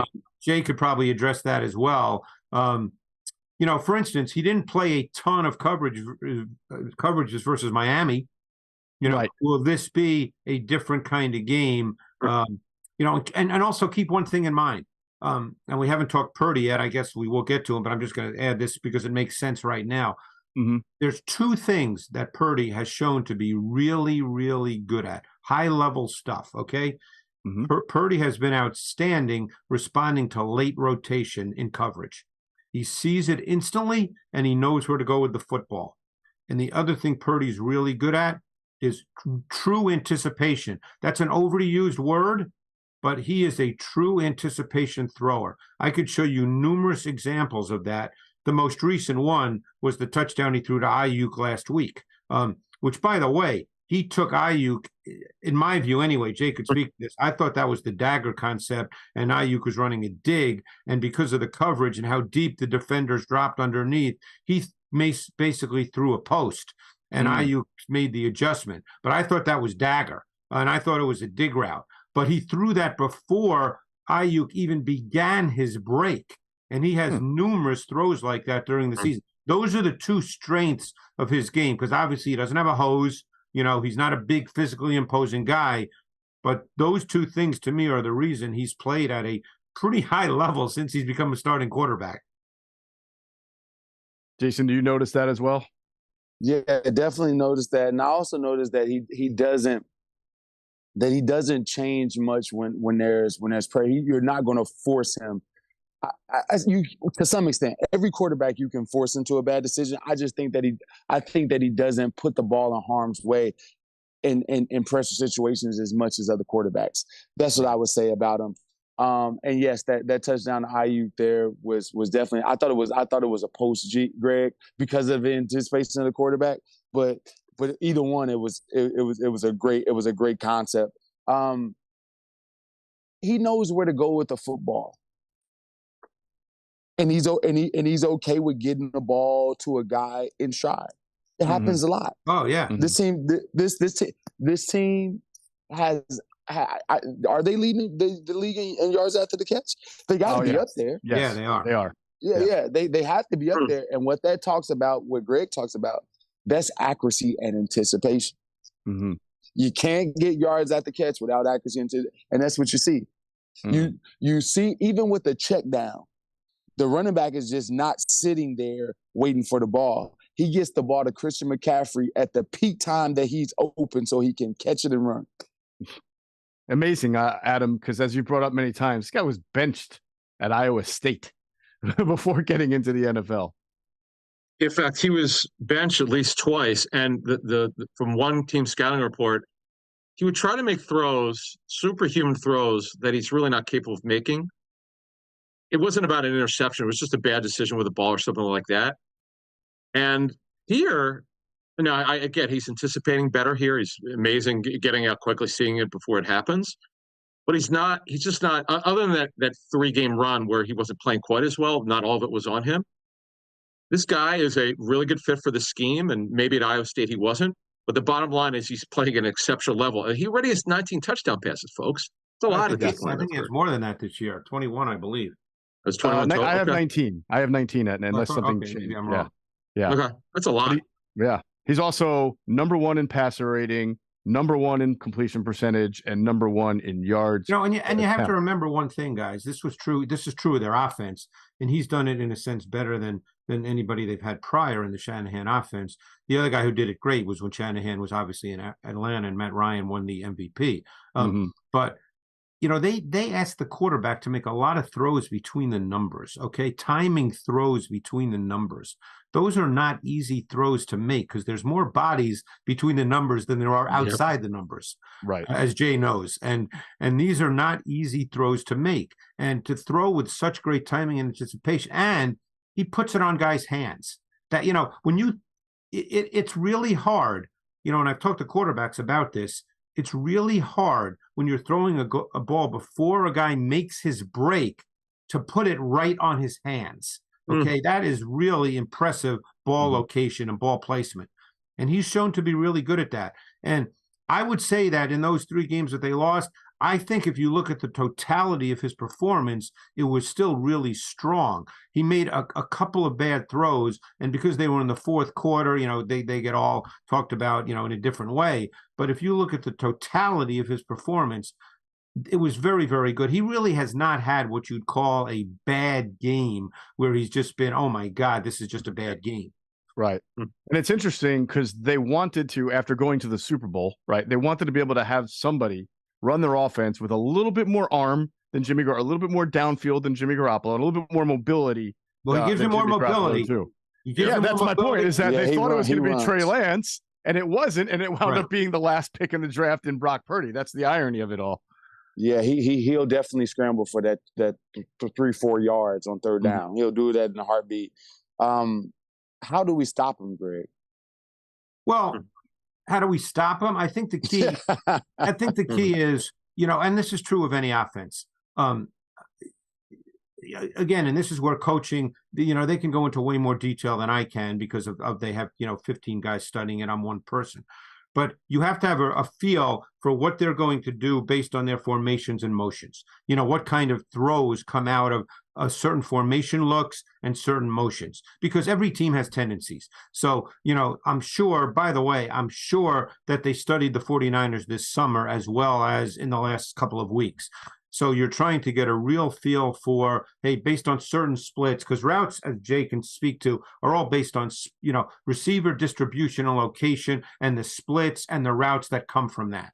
You have to study all that and get a feel for that. It's just like, I'll give you a great example. Okay, the interception by Bradbury last week. If you were to go back and look at the Bills, which I've done because I studied the Bills in great detail because I do work up there as well, is every time they were an empty, or every time's too strong, but a very, very high percentage of the time they were an empty, and Stephon Diggs was number 2 to the boundary, he ran a quick little outcut. Okay? The Eagles knew that from film study. That wasn't random that Bradbury was in trap coverage on that play. They knew that. Even if Diggs wasn't being thrown the ball, if let's say Josh Allen was throwing it to the trip side, Diggs still ran a quick little outcut. So those are the kinds of things you have to know based on film study. So you have to really be clued in and hope that guys understand all that. And then the other obvious thing is getting them into long yardage. That's the obvious, because that's where your pass rush can become a factor. And that's where I think the Niners, I don't want to say they struggle, but that's, but the one thing to keep in mind, as Jay just said, is Purdy does have movement ability. He's not a statue in the pocket. Right. No, absolutely. All right. We are going to wrap up this Eagles defense against this Niners offense. I just want to remind everybody that our great production team, James and Zach, have been back behind the wheels all season long, bringing Inside the Birds pregame live to us in high definition with new graphics, videos, and more. And we just want to thank them for all their behind the scenes work that brings this great show to life. If you want to reach out to them, if you want them to do something for you, you can just email us at insidethebirds@gmail.com and say, hey, I want Zach and James on my team. How do I make that happen? We'll get back to you and we'll get the connection going. Back to Brock Purdy. We were just talking about the Niners offense. So hard to defend, right? Because along with Purdy playing well, you have McCaffrey. We talked about Deebo Samuel and tight end George Kittle. All three have at least 40 catches. All three have exactly 5 touchdowns. So this is going to be a very difficult offense for the Eagles to stop. Adam, we have to say goodbye to you. I know you have to leave, but you can give us the as you go, the famous line that we've been saying on George Kittle versus the Eagles in the regular season. Oh, it's I believe it's 19 for 19. He 19 for 19. Yep. 15 for 15, and then 4 for 4. Now the second game he barely got the football. It was 2 years ago in Philly, but that was that Sunday night game. The 15 for 15 was that Sunday night game. Schwartz was the D coordinator in 2020. That was the Travis Fulgham game, if you will. It was. But this is going to be a challenge. This is going to be an interesting game. There's no question about it. All right. We will see you on Inside the Birds post-game live, you and me, wrapping up the game. And Jason and Greg will continue to stick with us here as we finish out the show. Kittle was hurt for a little bit in his career, Greg, and this year he seems to be right back up atop when you look at tight end receiving yards. I believe he's second. I mean, is he still the same guy? The unbelievable thing to me about Kittle is he is a true team guy. I mean, he never moans and bitches about how many, targets he gets. There could be games he gets 2 targets and they win, and he's a ferocious blocker. There could be other games where he gets 7 or 8 targets and he becomes a big factor. I mean, the guy is just, and Jay will appreciate this, having been in locker rooms with players, that kind of guy means a lot to a team. Because if some team said that, okay, you're the foundation of our pass game, he'd catch 120 balls. But that's not the way the Niners play. And, he's okay with that, the way he plays. Right. Because don't forget, he can block defensive ends 1-on-1. And in this era of tight ends coming out of college who are more receivers than blockers, you realize how important that is to the Niners offense, that he can block defensive ends 1-on-1? That's absolutely critical. Yeah, the appreciation for a guy like George Kittle will always go to the wayside, as you will, because in the history of the NFL, they're going to compare his numbers to Travis Kelce. They're going to compare his numbers to Gonzalez and these guys. And his numbers won't measure up, but it won't tell the true story. Yep. And this is what I say, where numbers do lie. People tell you that numbers don't lie. No, numbers lie, because George Kittle is an ass kicker when it comes to blocking, when it comes to being a good teammate, when it comes to getting open. Like you said, he could catch 100 balls a year because this dude can roll, and he's always open, and he makes contested catches. So if you put him in the offense where he's the focal point, he's going to be one of the best tight ends, if not the best tight end in the league, bar none. That's what's going to happen. But he sacrificed it for the good of the team, and he's doing it so he can, win a Super Bowl. So a guy like him is very, very underrated, and he should be lauded, and he shouldn't be penalized when it comes to his Hall of Fame career because of the numbers. You have to understand the game and give him the appropriate appreciation. Go ahead. Do you think Samuel is the same kind of guy, Jay? Because, again, he's another guy that could probably catch 100 balls if someone said, he's the guy, but they don't play like that. So he's not going to have those kinds of numbers. Yeah, I think Debo is more limited than Kittle. Now, I believe Debo is a special player. He's a special player with – sorry, I'm in the airport, you guys. Sorry, we can hear you. That's all right. Yeah. So you're going to have guys like Debo that's more of a grease man. I think if you put your best corner against Debo, he's going to struggle a little bit. However, you can put a corner against Kittle, and Kittle still will get open and won't struggle because of body mass and size. So I think that's the difference. But yes, if you put Debo in a favorable situation, he'd still be a 100-catch guy. But will he be the top 3 receivers in the league? I don't think so. But Kittle will definitely be 1 or 2 every year if you made him the focal point. One quick point, Geoff, that I think is really important. You asked about Sean Desai, and I think this relates to it. They have 5 offensive players in their 21 personnel who can line up anywhere in the formation. Mm-hmm. So now you can't, as a defense, because players can't play like this, you can't have 15 different ways to deal with that. Because you can't say, well, if Samuel lines up here, we're going to do this. But if he lines up here, we're going to do this. And if he lines up here, we're going to do this. But if he lines up, you can't play like that. So in some ways, and I'm certainly not Sean Desai, he's a lot smarter than I am when it comes to defense, but you have to have some kind of approach that I don't want to say is a little more static, because I don't think he would think of it as static, but you can't expect to have 15, 20 different ways to deal with all their different formation looks. And McCaffrey and Samuel are at times very interchangeable. Gotcha. By the way, with Kittle, if you guys want to hear a good joke, do you know why Brock Purdy is so good at throwing to George Kittle? Because in college, he was always throwing the ball to the Hawkeyes. Oh, stop it. He had 3 interceptions in his final game against Iowa. Yeah. Kittle never caught more than 22 balls at Iowa. I know. Yeah. Well, that's Iowa eliminated. That's Iowa, yeah. Put him in any other school, he probably would have caught 60, but, for Iowa. All right. We were talking about the Eagles' pass rush as we move on to how you stop this 49ers offense. If you're able to get him behind the sticks, you have the advantage. We know Trent Williams is, if he's not the best left tackle in the league, he's one of them. So where do the Eagles do their damage in the pass rush if they get these 49ers in some, bad down and distance scenarios? Greg, what's the matchup that you think on 3rd and 7 really looks good for the Eagles? Right tackle? I think it's Reddick versus McKivitz. Okay. It's the right guard as well.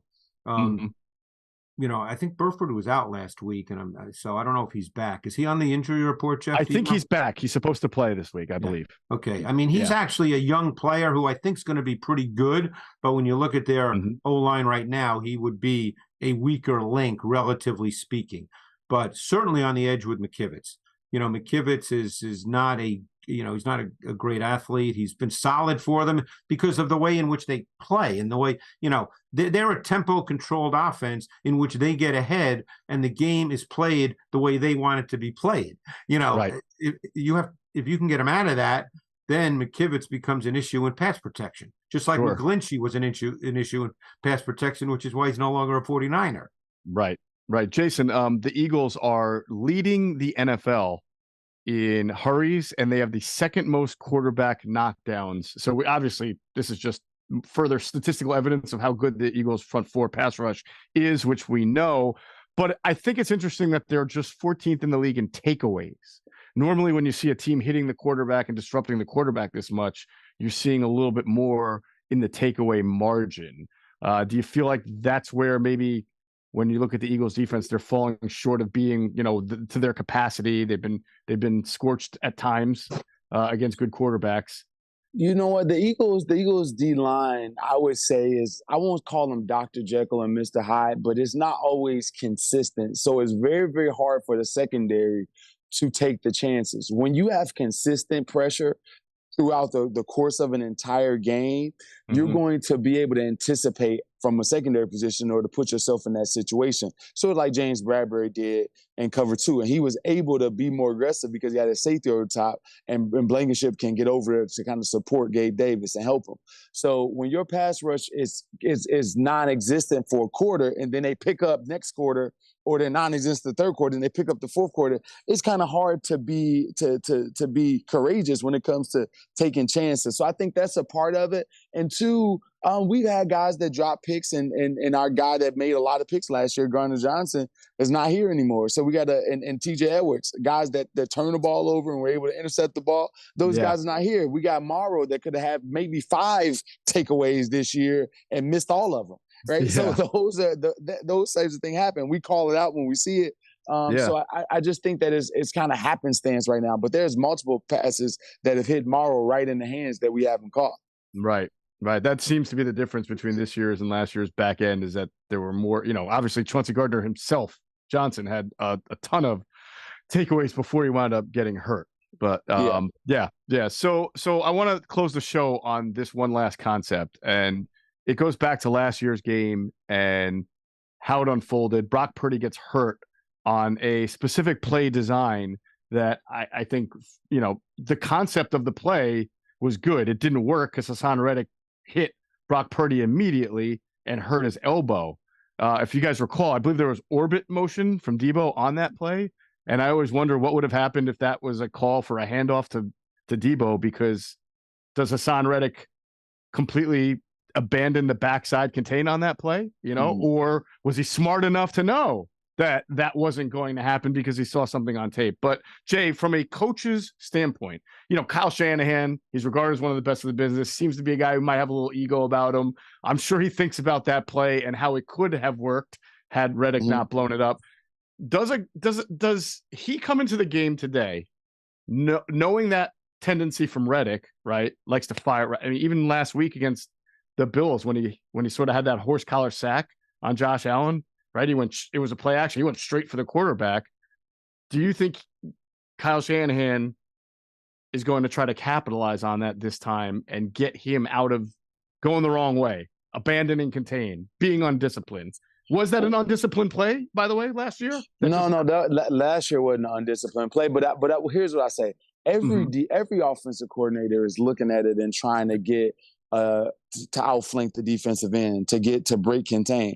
the 49ers will be successful at some point in the game in doing it, right? I'm not saying there will be a touchdown, but at some point they're going to be. And it's all about timing it up to try to figure out when it happens. But guess what? Hassan Reddick is going to win his battles too. And he won that battle and ended up hurting the quarterback. And here's the thing with a guy like Kyle Shanahan. He's always trying to gain a man or a half a man. And the way you do that is you do things that are unconventional. You will leave Kittle on a defensive end, which no one does, right? They're always going to double team up, but it gives you an extra person for the run game, right? So he's going to do that with the backup tight end to try to block off the backside defensive end, to go man for man so he can have another guy somewhere else. That's what this offense is created and created for. So I don't see him deviating from that. I just think that he'll put more respect on Hassan Reddick's name by trying to block him with a backup tight end. I think it was idiotic. He actually had Juwan Jennings trying to do it as well. So I just don't think it's a great solution for him in this situation. That play, I mean, it's interesting, Geoff, because that play is a fascinating play because obviously, and I know what Jay just said, and I'm not disagreeing, but, you're talking about literally a fraction, a millisecond, because IU killed Bradbury on that play. It would have been a touchdown. We're talking about this much, that was the difference. Okay, this much. And again, I'm not defending or justify or anything. I'm just saying that this was the difference. And if you watch that play, Ayuk just killed Bradbury on an outcut because, they run so many in-breaking routes that a lot of times if they run an outcut, corners get beat because they're just waiting for the in-breakers. And it would have been a touchdown. And, that obviously changed everything about the game. Right.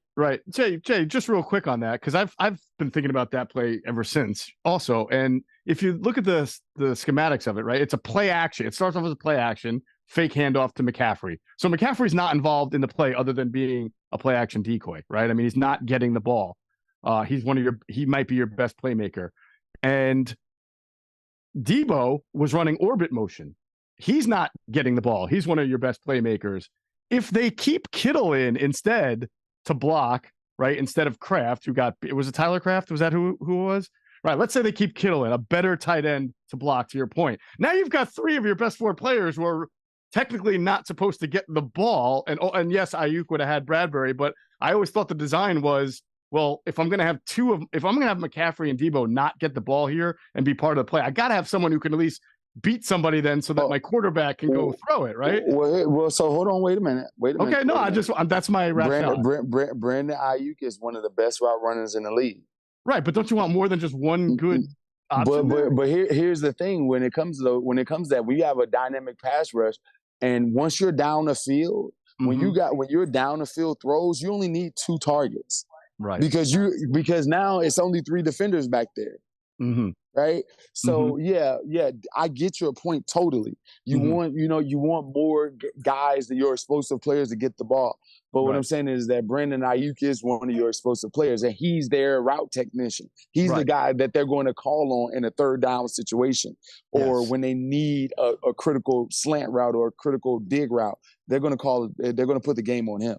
Right. And clearly he was the guy that they wanted to get the ball. The other thing too is, and again, you can debate this, obviously because Purdy got hurt. It was a 4-man surface to that side. So Reddick was really widened out because he was outside the second tight end.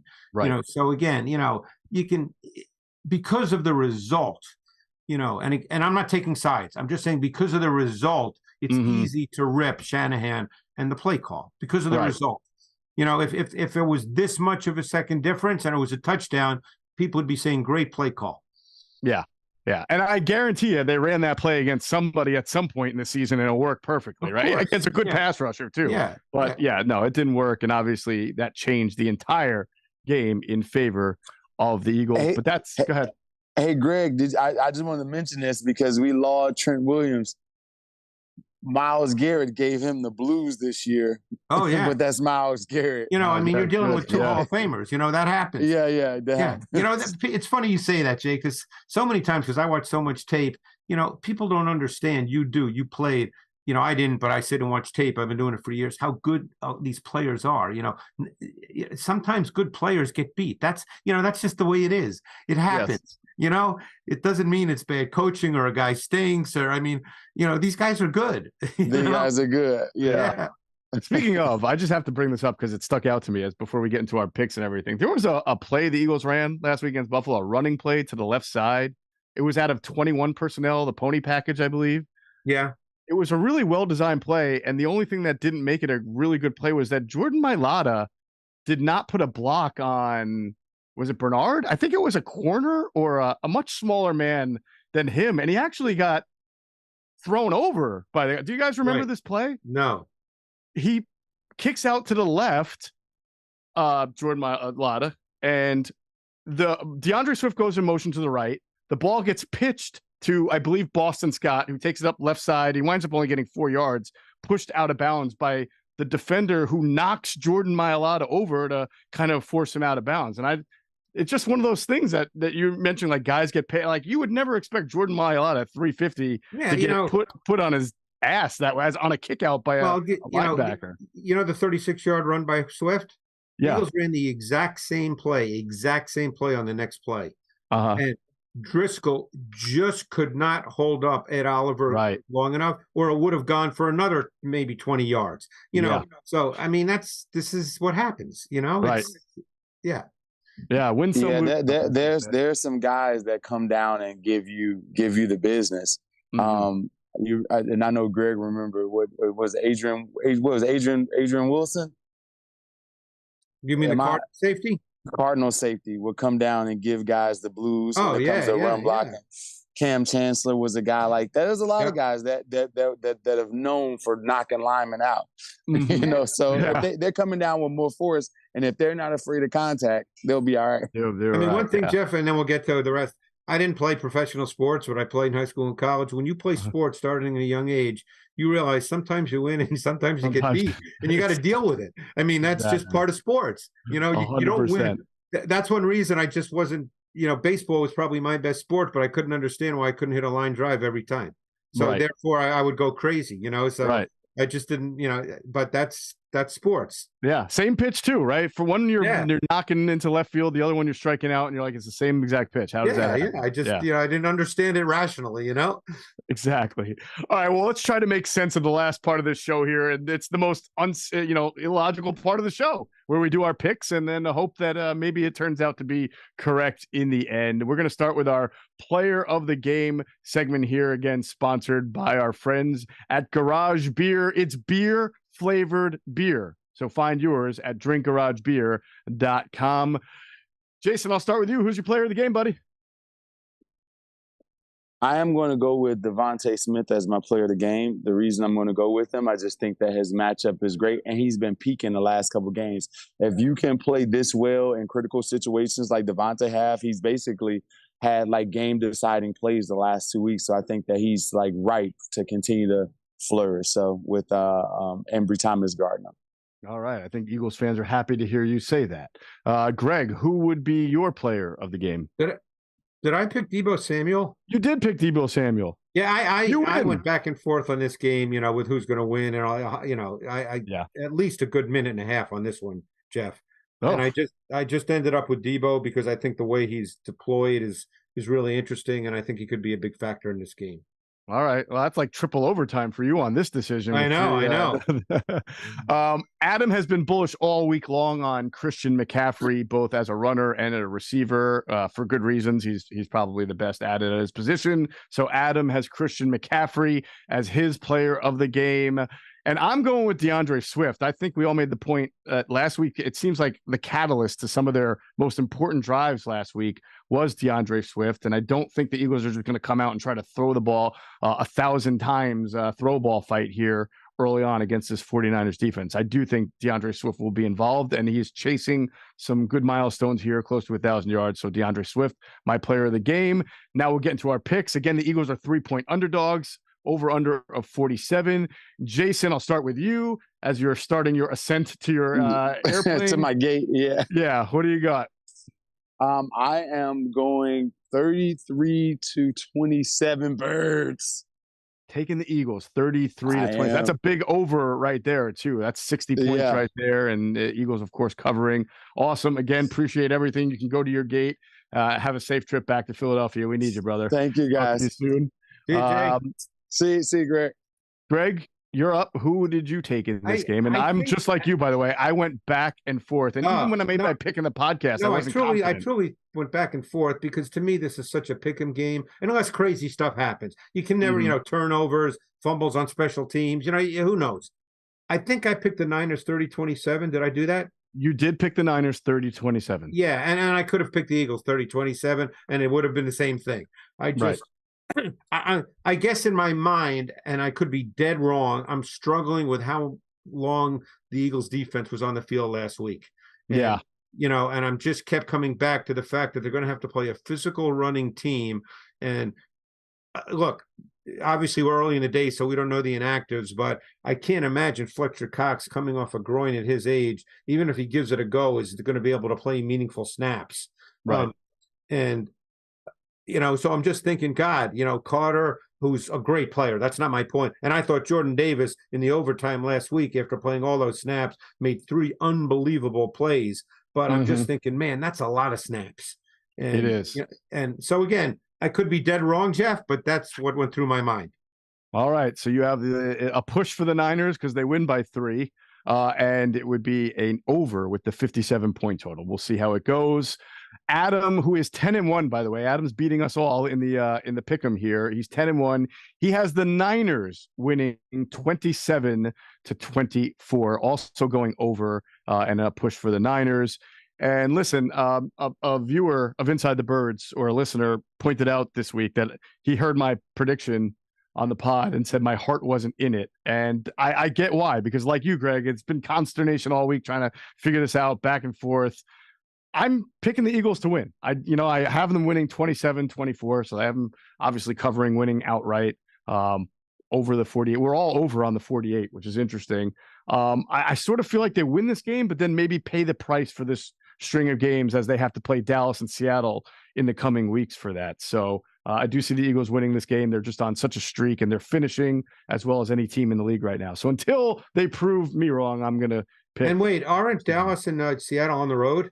They are on the road. Yeah. Yeah, that's going to be interesting. Yeah, because last week's game was tough. This week's game you expected to. I think we'd both be surprised if it wasn't a tough game, even if the Eagles were to win. Right. Exactly. Yeah. So I think we can all say this. We expect this to be a great game, a very good game between two very good teams. All right. Big thanks as always to Garage Beer, My Bookie, Sky Motor Cars, HelloFresh, PHL Sports Nation, our production team, James and Zach, and thank all of you for watching with us. Make sure you check out our coverage of today's game immediately after on Inside the Birds post-game live with myself and Adam Caplan, and on insidethebirds.com, Andrew DeCecco. I'll also be doing a watch party for Eagles Niners at Hard Rock Cafe on 11th and Market in Philly. Come hang out with me there. You can come away with some prizes. It'll be a great time. For Jason Avant, Greg Cosell, and Adam Caplan, I'm Geoff Mosher. Thanks for watching another Inside the Birds pregame live.